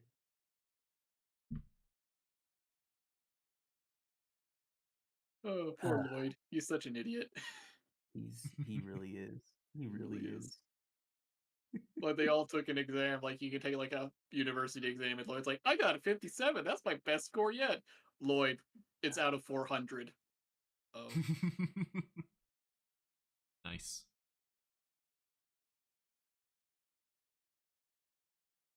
And the backlog ever grows. It grows ever larger. Will it ever be completed? Who's to say? Unless the world ends and new games stop coming out. Probably not. Womp womp. That's life, unfortunately. Such is life. C'est la vie. Anyways, gamers, thanks for talking and blanking. Come back Heck next yeah. time when we talk and blank some more. And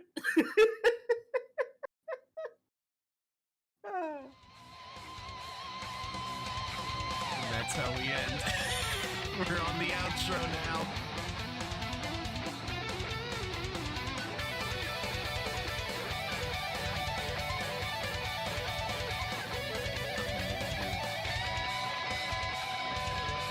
It's all over now. It's all over now. And we're getting Kung Fu Panda 4. We're getting Kung Fu Panda 4. Yes, we are. We're getting Kung Fu Panda 4.